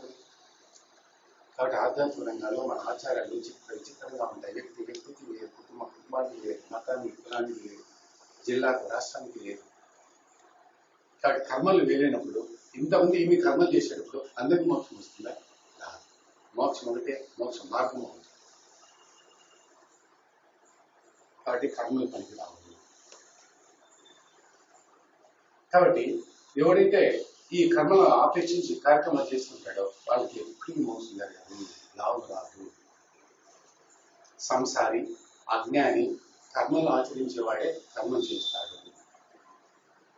వాడు అటువంటి వాళ్ళని కర్మ ప్రలోభంలో పడిపోతాడు. కర్మ ప్రలోభంలో పడిపోయిన వాడు సంసారంలో పడతాడు. సంసారంలో పడిన వాడు కర్మలు చేస్తూ ఉంటాడు. సంసారంలో కర్మలు చేస్తుంటాడు కాబట్టి వాడిని పునర్జన్మలు తప్పవు. కాబట్టి కర్మాచరణ పనికి రాదు అని శాస్త్రాలు చెప్పాయి. అందుకే వాళ్ళు కూడా ఒక చోట చెప్తాడు అనమాట, మరి మోక్షం రావాలంటే సంసారానికి ఎట్లా, మరి ఎప్పుడు సంసారాలు తప్పవు కదా, ఎట్లా మోక్షం రావాలంటే అందుకే వాళ్ళకి ఒక సూత్రం చెప్తాడు, ఒక శ్లోకం ఉంది. ఆత్మానాత్మ వివేకేన పునఃసంసార నివృత్తి అంటాడు. ఆత్మానాత్మ అటువంటి జ్ఞానం ఉంది కదా, విచక్షణ జ్ఞానం, బుద్ధితో ఆ జ్ఞానం తెలుసుకున్నట్లయితే పునఃసంసార నివృత్తి, పునఃసంసారంలోకి రావు. పునఃసంసారం అంటే ఏంటి? మళ్ళీ జన్మతరం, మళ్ళీ సంసారం రావడం, అది తప్పిపోతుంది, లేకపోతే నీకు తప్పదు అని. కాబట్టి ఆనంద ఆత్మజ్ఞానం. ఆత్మానాత్మ వివేకేన అంటే ఆత్మ అనాత్మ సంబంధించిన జ్ఞానం. వివేకం అంటే జ్ఞానం, ఆ విశేషణ జ్ఞానం నీకు ఉండాలి. అది ఉండినట్లయితే నీకు మోక్షం వస్తుంది, లేకపోతే మళ్ళీ సంసారంలో వస్తావు. పునఃసంసారం నివృత్తి, పునఃసంసారం రాకుండా ఉండాలంటే నువ్వు ఆత్మజ్ఞానం తెచ్చుకోవాలి. కాబట్టి ఎవరికైతే మోక్షము అమరత్వం రావాలనుకుంటాడో వాడు బ్రహ్మని గురించి కూడా తెలుసుకోవాలి. ఎవరు బ్రహ్మని గురించి తెలుసుకుంటాడో వానికి అమరత్వము మోక్షము. కాబట్టి ఈ బ్రహ్మను తెలుసుకోవాలని కుతూహలం ఎవరికి ఉంటుందో వాడు ఏ కర్మలను చేయనక్కర్లేదు. ఏ కర్మ చేయకుండా నీకు ఫలితం ఉంటుంది. గుర్తుపెట్టుకోండి. బ్రహ్మ జిజ్ఞాస మీకు ఉన్నట్లేదు. ఆత్మ జిజ్ఞాస నువ్వు ఏ కర్మ చేయనక్కర్లేదు. ఒక్క ఊదిగడ్డి కూడా కలిగించనక్కర్లేదు. నేను ఇంత పట్ట కూడా ఉండనక్కర్లేదు. అంత బలం ఉందన్నమాట. అంత నమ్మకం మీకు ఏర్పడితే నేను ముందుకెళ్తాను. ధైర్యం బలం ఉండాలి. మా ఇంట్లో ఒక దేవుని పట్టం లేదు, మనం పూజ చేయండి. నాకు నమ్మకం ఏర్పడింది, జ్ఞానంపై నమ్మకం ఏర్పడింది కాబట్టి నేను పెట్టుకోను. ఎంత అపోజిషన్ అంటే తెలిసిన మా భార్య పిల్లలు బంధువులు నన్ను కొట్టడానికి వచ్చినారు. ఇంట్లో దేవుని కూడా పెట్టావా, ఇంత పెద్ద ఇల్లు దేవుని కూడా పెట్టావా? నేను దేవుని కూడా పెట్టాను. మా ఇంట్లో దేవుని కూడా లేదు. దానికి కావాలంటే గొడవలు పెట్టుకో, లేక తీసుకోకపోతే మీరు గ్యారెంటీ ఏం పెట్టాను. నేను దేవుని కూడా ఉండాలి. కావాలంటే పెట్టుకోలేక తీసేసుకో. మా ఇంట్లో వస్తుంది, నేను పెట్టాను. నేను ఇంత పెద్ద ఇల్లు పెట్టాను, ఎక్కడిగా నాకు ఇంట్లో దేవుని కూడా లేదు. మా ఇంట్లో దేవుని పట్టం నువ్వు ఉంటావు ఉండలేదు, నువ్వు వెళ్ళిపో, మీ అమ్మగారికి పోను. నాకు నమ్మకం గురించి జ్ఞానం పైన నాకు పదాలు పూజలు ప్రతి సంవత్సరం నాకు 20-30 క్యాలెండర్లు వస్తాయి. దేవుని క్యాలెండర్ ఒక్క క్యాలెండర్ కూడా పెట్టండి. ముందునే అంటే డేట్లు చూసుకోవాలండి. క్యాలెండర్ ముందునే అంటే దేవుడు ఎందుకు క్యాలెండర్ కొనుక్కొని పెట్టుకో, మంచి డేట్ క్యాలెండర్లు వస్తాయి కదా, అది పెట్టుకో. దేవుడు ఎందుకు కాదు మీకు డేట్ ఆడితే దొరుకుతాయి. ఆ నమ్మకం అంటే అప్పుడు మా భార్య చెప్పాను, దేహో దేవాలయం సోహం భావం పూజాయ. జీవుడు దేవుడు ఇక్కడ ఉన్నాడు, సోహం చేస్తున్నాడు, వాడే దేవుడు, ఆ దేవుని ఆరాధించుకో, ఇవన్నీ ఎందుకు అని ఒక 5 సంవత్సరాలు పూజిస్తే ఆమె జ్ఞానం వచ్చింది. అందులో నాకు జ్ఞానం రాలే. కాబట్టి ఆ యొక్క నమ్మకం మీకుందా, జ్ఞానం తెలుసుకోవాలి. ఆ జ్ఞానం మీద మీకు విశ్వాసం కలగాలి, నమ్మకం ఏర్పడితే నువ్వు ముందుకు వెళ్తారు.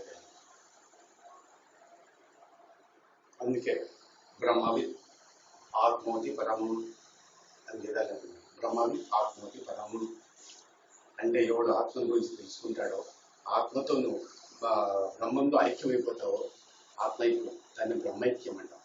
అదే అమరత్వము. మీకు పొద్దున చెప్పాను కదా, ఉపనిషత్తులో రాష్ట్రం ఏమంటాడంటే, ఇంత చర్చ, ఇన్ని మాటలు అనవసరము, మోక్షానికి సేతు ఆత్మయే.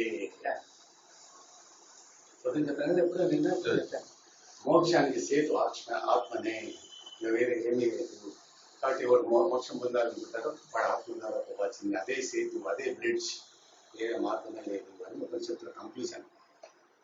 అదే సనాతనము అని కూడా మనసుతో చెప్పారు. అదే సనాతనం. సనాతనం అంటే ఏంటి?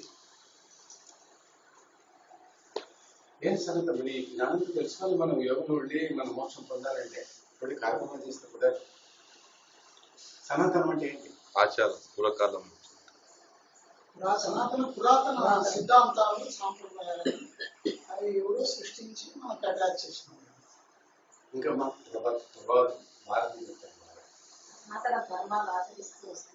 సనాతన ధర్మం పరిపూర్ణ స్వామి చెప్పేట్టు సనాతన ధర్మం అంటే సనాతనం అంటే ఫస్ట్ పుట్టింది ముందు నుంచి ఆచరించేది. ముందు నుంచి ఆచరించేది ఏంది? అది ఏదైనా కానీ సాంప్రదాయం. సనాతనం అంటే ఒక పద్ధతి ఆచరించేది. ఇదే కాదు, మీకు అందిన ఐడియా. పూర్వీకులు ఆచరించిన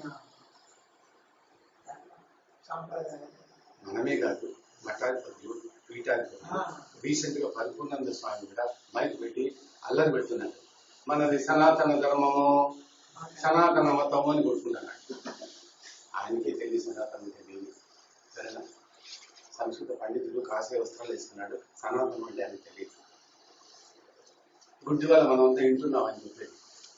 ప్రతి ఒక్కరు ఎవరు అడగదు మనది సనాతన మతము అంటారు.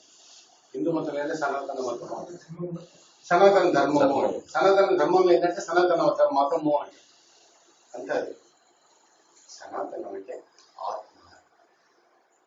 అంటే అన్నిటికంటే సనాతనమైంది ఏంది? అన్నిటికంటే అనాది అయినది ఏంది సృష్టిలో? ఆత్మ. ఆ ఆత్మతత్వాన్ని ఆచరించడమే సనాతనం. అది ఒక్కటి చెప్పండి, ఎవడైనా చెప్పు, ఏ స్వామి కూడా చెప్పండి.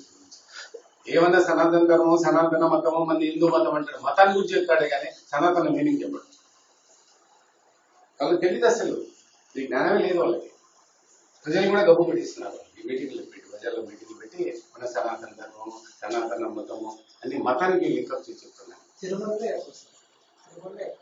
అది అతి అనాది అయింది ఏదంటే, ఆది అయింది ఏంటంటే ఆత్మనే. ఆ ఆత్మతత్వాన్ని ఆచరించడమే అనాది సంస్కారము. ఆ దేవుని ఆచరించాలి, ఆత్మనే ఆచరించాలి, ఆరాధించాలి. అదే దేవుడు, అదే సనాతనం. సనాతనమైనటువంటి దేవుడు ఎవరంటే ఆత్మ. రాముడు, కృష్ణుడు, వెంకటేశ్వరం కాదు. వీళ్ళంతా మనమంది వచ్చిన వాళ్ళు. వీళ్ళకంతా అనాదైనవాడు ఉన్నాడు. వీళ్ళందరూ ఎవరు పుట్టారు? రాముడు, కృష్ణుడు, వెంకటేశ్వర స్వామి, అయ్యప్ప స్వామి, వీళ్ళందరూ ఎవరు పుట్టారు? కృష్ణుడు పుట్టినారు. అది అనాది, అది సనాతనం. ఆ సనాతన ధర్మాన్ని మనం ఆరాధించాలి. ఆ సనాతనమే ఆత్మతత్వము. పడుకున్న స్వామి నుంచి కూర్చొని ఆయన కూర్చోని చెప్పారు. అద్భుతం చేస్తారు. ఆయన కూడా అది సనాతనం. ఎవరి వ్యక్తిని బుద్ధి చెప్పండి. సనాతనం అంటే ఆత్మధర్మము, ఆత్మను ధ్యానించడము, ఆత్మను ఆరాధించడం అని చెప్పండి. సనాతనం అంటే హిందూ మతము, కులము, నేను మతతత్వాలు నేర్పిస్తున్నాను అనే కాదు. ఆత్మతత్వమే సనాతనము. ఈ పొద్దున చెప్పాను కదా, సృష్టి అనాది అయింది ఏంటి? బ్రహ్మ. సృష్టి ప్రారంభంలో ఎవరున్నారు? బ్రహ్మ ఒక్కడే. ఏకమే అద్వితీయం బ్రహ్మం. బ్రహ్మ నుంచి వచ్చిందే ఆత్మ. సెకండ్, ఆత్మ నుంచి సృష్టి జరిగింది. అదే అనాది, అదే సనాతనము. ఆ సనాతననే మనం ఆరాధించాల్సింది.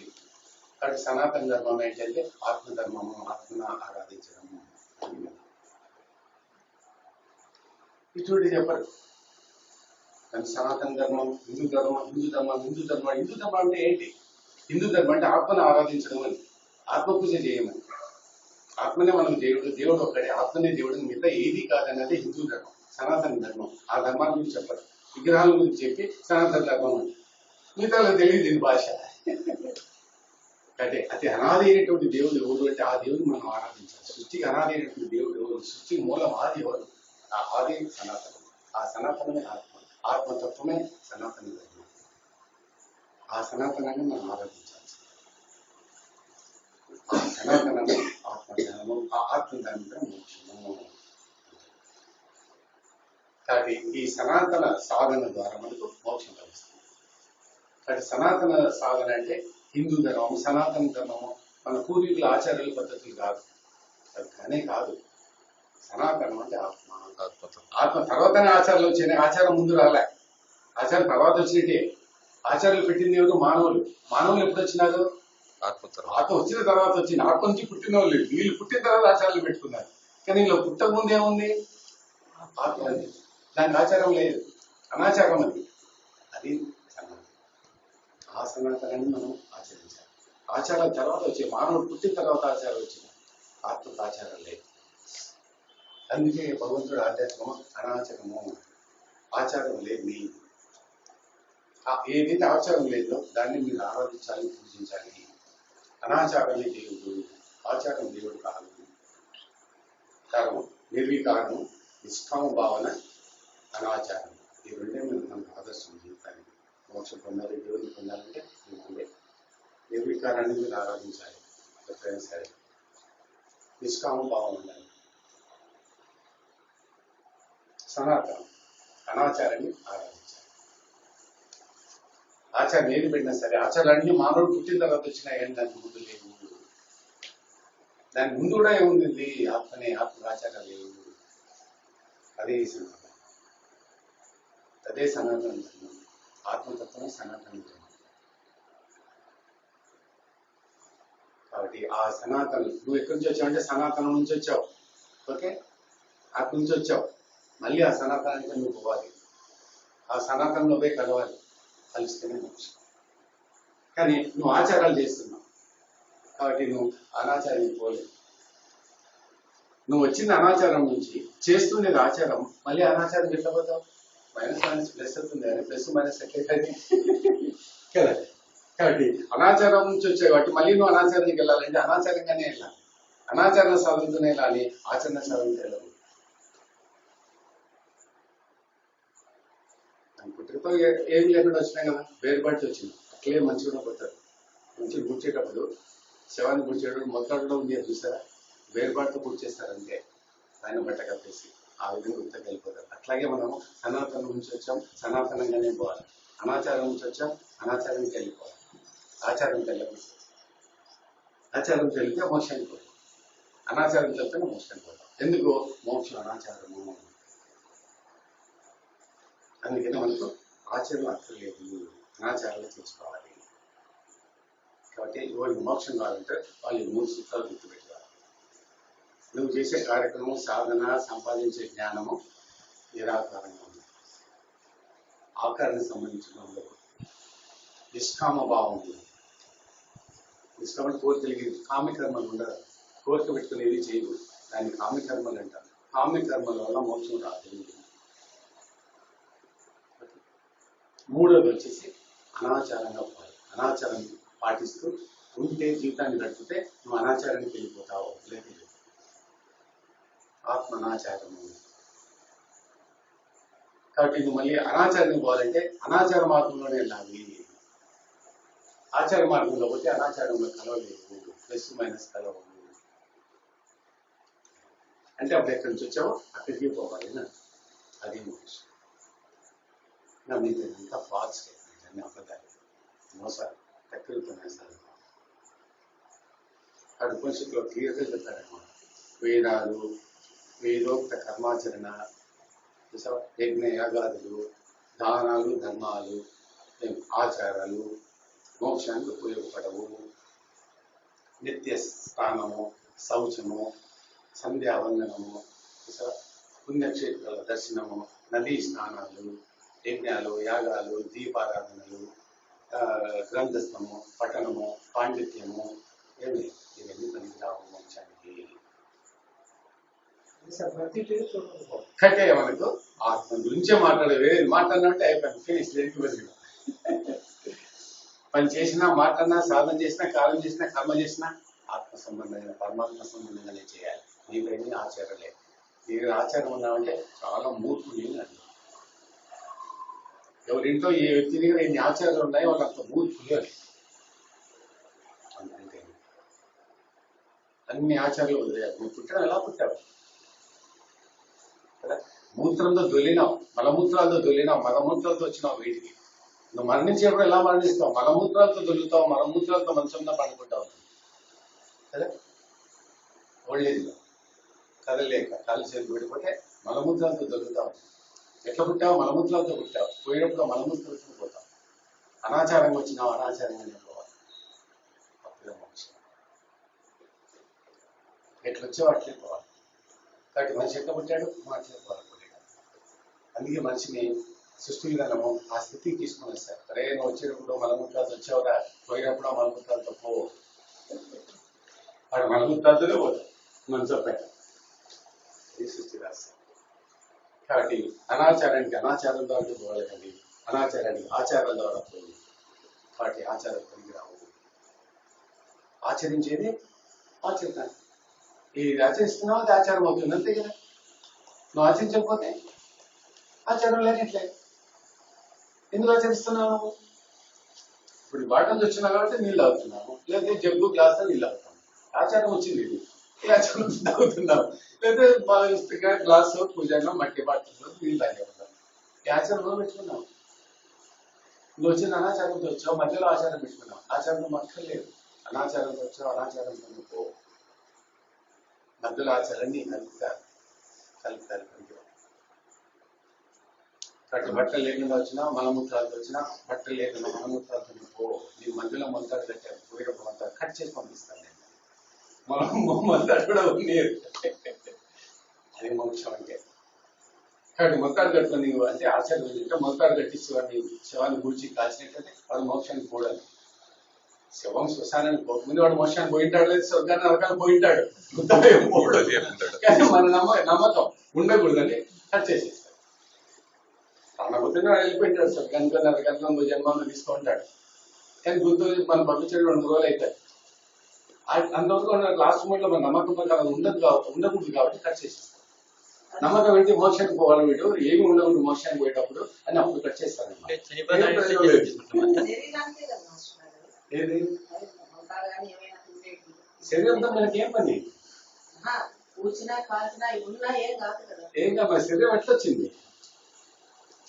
ఏం ఉండకూడదు నీ శరీరానికి, ఖాళీ పోవాల్సింది అంతే. అయినా శరీరం తక్కువ శరీరమే కదా, తీసేస్తారు, అయినా తీసేస్తారు. అయినా శరీరం తక్కువ శరీరమే. సార్ ఈ ఆచార వ్యవహారాలను ఎదిరించి ఫస్ట్ మన మాస్టర్ గారే ఇందులో చాలా మంది మంది వచ్చాడు మాస్టర్ గారు, కానీ అందులో చాలా మంది ఉన్నారు. చాలా గొప్ప పోవాలి, చాలా గొప్ప త్యాగం చేసిన చాలా మంది. వీళ్ళు కూడా ఉండదు, వీళ్ళు కూడా ఆది శంకరాచార్యులు ఆయన కూడా ఆచార్యులు పాటించారు. లాస్ట్ మూమెంట్ లో లాస్ట్ లో ఆయనకు రియలైజేషన్ వచ్చింది. ఆయన కూడా ఆచార్యులు పాటించారు. చనిపోతానంటే జన్మ వస్తుంది మాస్టర్. చనిపోతేనే మరో జన్మ గెలిపించాలి. తల్లి గర్భంలో శిశువు పెరుగుతూ ఉంటాడు. కుండలి శక్తి వల్ల తల్లి గర్భంలో శిశువు గ్రోత్ పెరుగుదల జరుగుతూ ఉంటాడు. ఆ జీవుడు ఉండడు, ఒట్టి శరీరం మాత్రమే ఉంటాడు. దాంట్లో చైతన్య స్థితి ఉండదు. అంతవరకు శరీరం భౌతికం పెరుగుతూ ఉంటుంది. ఇక్కడ నుంచి జీవి పోయి తల్లి గర్భంలో చేరాలి. 7 నెలలలో తల్లి గర్భంలో శిశువు తయారైతుంటేనే ఇక్కడ జీవి మరణాన్ని రెడీ అవుతుంటాడు. సరిగ్గా టైం ఫైల్ అయిపోతుంది. మరి యమలోకానికి బాధలు పడాలి అవన్నీ అంటారు. అంతే, ఇప్పుడు మనకు మోక్షం లేనప్పుడు జీవి యమలోకానికి పోవాల్సిందే. ప్రతి జీవి ఫస్ట్ చంద్రలోకం పోతాడు, చంద్రలోకం నుంచి యమలోకం పోతాడు. యమలోకంలో యమకన్నా డిసైడ్ చేశాడు, నువ్వు పుణ్యమో పాపమో. పుణ్యం చేస్తే నీకు పుణ్యలోకాలు పంపిస్తాడు, పాపం చేసి ఆడబెట్టుకుంటాడు. నా దగ్గర అంటారు కానీ అనుకుంటే దేవుని ఇట్లా పంపిస్తాడు, అక్కడ పంపిస్తాడు. జంక్షన్ మీరు ఏ లోకాలు ఉండవని కూడా అంటుంటారు. వేరే వాళ్ళు అనుకోండి, మనం బిలీఫ్ దాంట్లో పోతున్నాం కాబట్టి అది చెప్పుకుంటాం. అక్కడ నువ్వు మోక్షాన్ని పోవాలన్నా, బ్రహ్మలోకాన్ని మన స్వర్గలోకాన్ని మన నిన్ను పంపించేది యమధర్మరాజు. ఫస్ట్ నువ్వు అడిపోవాల్సిందే. ఆడిపోయినా నేను రూట్ చూపిస్తాను. నువ్వు పుణ్యం చేసి మోక్షం చేసినట్టు యమధర్మరాజు నేను సాగు ముట్టుకుంటాడు తెలుసా. మోక్షం చేసిన వాళ్ళని స్వర్గానికి పోయే వాళ్ళను అటువంటి వాళ్ళు అడిపోయినా చేసిన యమధర్మరాజు వాళ్ళు సాగు ముట్టుకొని సహనం అవుతాడు. ఆయన వాహనం ఇచ్చి పోరాటాన్ని పంపిస్తాడు. యమధర్మరాజు చాలా ఉత్తమమైన మంచి పుణ్యకారం చేశాను, ఆయన కాలు ముట్టుకుంటాడు, పూజ చేస్తాడు. ఆయన వాహనం ఇచ్చి వాహనం కూర్చోబెట్టి పోరాన్ని మోసుకుంటాను కదా. మోక్షాన్ని మనం ఇట్లా పోరా అంటారు.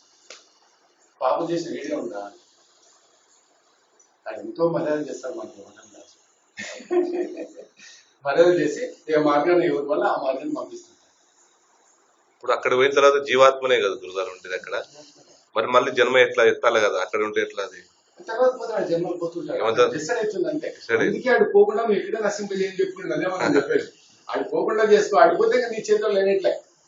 నీ శరీరం భౌతిక శరీరం ఉన్నప్పుడే, జీవి నీ శరీరంలో ఉన్నప్పుడే నువ్వు సాధించుకో. అదే రక్షల్పమైంది. అందుకే మానవ జన్మ ముఖ్యమైంది. జీవించి ఉండగానే జాగ్రత్త స్థితిలోనే ఈ జన్మలోనే మోక్షం పొందాలి అనే సూత్రం అదే. ఒక మాట జీవి పోయినట్టే నీ చేతిలో లేనట్లేదు, కంట్రోల్ పోయింది. కాబట్టి నీ శరీరం ఉండి నీ శరీరంలో జీవి ఉన్నప్పుడే వాడిని కంట్రోల్ చేసుకో. పాముల వాడు ఎట్లా ఆడిస్తాడో పామును అట్లా ఆడించుకోండి. ఆడించుకొని అంతాన్ని కంట్రోల్ పెట్టుకో. సాధన అంటే అదే. మరి ఏదన్నా సాధన అంటే వ్యవసాయం అంటే అదే. కూర్చొని గడిస్తే కూర్చొని చేయకుండా కాదు. కూర్చొని సాధన చేయడం జడస్థితి గుర్తుపెట్టుకుని ఎప్పుడైనా సరే. కూర్చొని ధ్యానం చేస్తున్నా, యోగం చేస్తుంటే జడస్థితి. హాఫ్ అన్ అవర్ నువ్వు కూర్చున్నావు అంటే హాఫ్ అన్ అవర్ నీ బాడీలో వర్క్ నడవాలి, ఒక పని నడవాలి. ఆ పనిని మీరు అబ్జర్వ్ చేయాలి. అది అబ్జర్వేషన్ ధ్యానం. కాబట్టి కూర్చొని హాఫ్ అన్ అవర్ ధ్యానం చేస్తున్నట్టే జీవుడు ఎలా చేస్తున్నాడు, జీవుడు ఎలా నడుచుకుంటున్నాడు, మనసు ఎలా పనిచేస్తుంది, ఇంద్రియాలు ఎలా పనిచేస్తున్నాయి, ఏది నీ కంట్రోల్లోకి లేదు, ఇవన్నీ గమనించాలి. ధ్యానంలో కూర్చొని అంటే ఆలోచనలు వస్తుంటే వాటిని గమనించడమే జరుగుతుంది. కంట్రోల్ చేయాల్సిందే, ఆలోచన కంట్రోల్ చేయాల్సిందే. నిత్యం అట్లా వస్తూనే ఉంటాయి. బిజినెస్ లో వస్తే అందుకే సాధన అంటే బిజినెస్ లో వస్తే క్రమం తగ్గిపోతాయి. బిగినర్ ఏదైనా ఇబ్బందులు తప్పవు, క్రమేణా పోతాయి అంటే. బిగినర్ కైనా స్టార్టింగ్ కూర్చుంటానే ఇంత సీనియర్ సాధకులు 10 నిమిషాల సేపు ఆలోచనలు వస్తాయి, తర్వాత తగ్గుతాయి. ఇది ఎట్లుంటుందంటే ఈ మైండ్ లో ఆలోచన మనసు పరిస్థితి ఎట్లుందంటే, ఒక సింహం అడవిలో బాగా మానవ జన్మ ముఖ్యమైంది. జీవించి ఉండగానే జాగ్రత్త స్థితిలోనే ఈ జన్మలోనే మోక్షం పొందాలి అనే సూత్రం అదే. ఒక మాట జీవిపోయినట్టే నీ చేతులు లేనట్లేదు, కంకులు పోయింది. కాబట్టి నీ శరీరం ఉండి నీ శరీరంలో జీవుడు ఉన్నప్పుడే వాడిని కంట్రోల్ చేసుకో. మనం పాముల వాడు ఎట్లా ఆడిస్తాడో పామును అట్లా ఆడించుకోండి. ఆడించుకొని మనం దాన్ని కంట్రోల్ పెట్టుకో. సాధన అంటే అదే మరి ఏదన్నా సాధన అంటే సాధన అంటే అదే. కూర్చొని గడిస్తే కూర్చొని చేయకుండా కాదు. కూర్చొని సాధన చేయడం జడస్థితి. గుర్తుపెట్టుకుని ఎప్పుడైనా సరే కూర్చొని ధ్యానం చేస్తున్నా యోగం చేస్తుంటే జడస్థితి. హాఫ్ అన్ అవర్ నువ్వు కూర్చున్నావంటే హాఫ్ అన్ అవర్ నీ బాడీలో వర్క్ నడవాలి, ఒక పని నడవాలి. ఆ పనిని మీరు అబ్జర్వ్ చేయాలి. అది అబ్జర్వేషన్ ధ్యానము. కాబట్టి కూర్చొని హాఫ్ అన్ అవర్ ధ్యానం చేసినట్టే జీవుడు ఎలా చేస్తున్నాడు, జీవుడు ఎలా నడుచుకుంటున్నాడు, మనసు ఎలా పనిచేస్తుంది, ఇంద్రియాలు ఎలా పనిచేస్తున్నాయి, ఏది నీ కంట్రోల్లో ఉంది లేదు, ఇవన్నీ గమనించాలి. ధ్యానంలో కూర్చొని అంటే ఆలోచనలు వస్తుంటాయి, వాటిని గమనించడమే జరుగుతుంది. కంట్రోల్ చేయాల్సిందే, ఆలోచన కంట్రోల్ చేయాల్సిందే. నిత్యం అట్లా వస్తూనే ఉంటాయి, అంటే బిగినెస్ లో వస్తే అందుకే సాధన అంటే బిగినెస్ లో వస్తే క్రమం తగ్గిపోతాయి. బిగినర్కి ఏదైనా ఇబ్బందులు తప్పవు, క్రమేణా పోతాయి అంటే. బిగినర్ కైనా స్టార్టింగ్ కూర్చుంటానే ఇంత సీనియర్ సాధకులు 10 నిమిషాల సేపు ఆలోచనలు వస్తాయి, తర్వాత తగ్గుతాయి. ఇది ఎట్లుంటుందంటే ఈ మైండ్ ఆలోచన మనసు పరిస్థితి ఎట్లుందంటే ఒక సింహం అడవిలో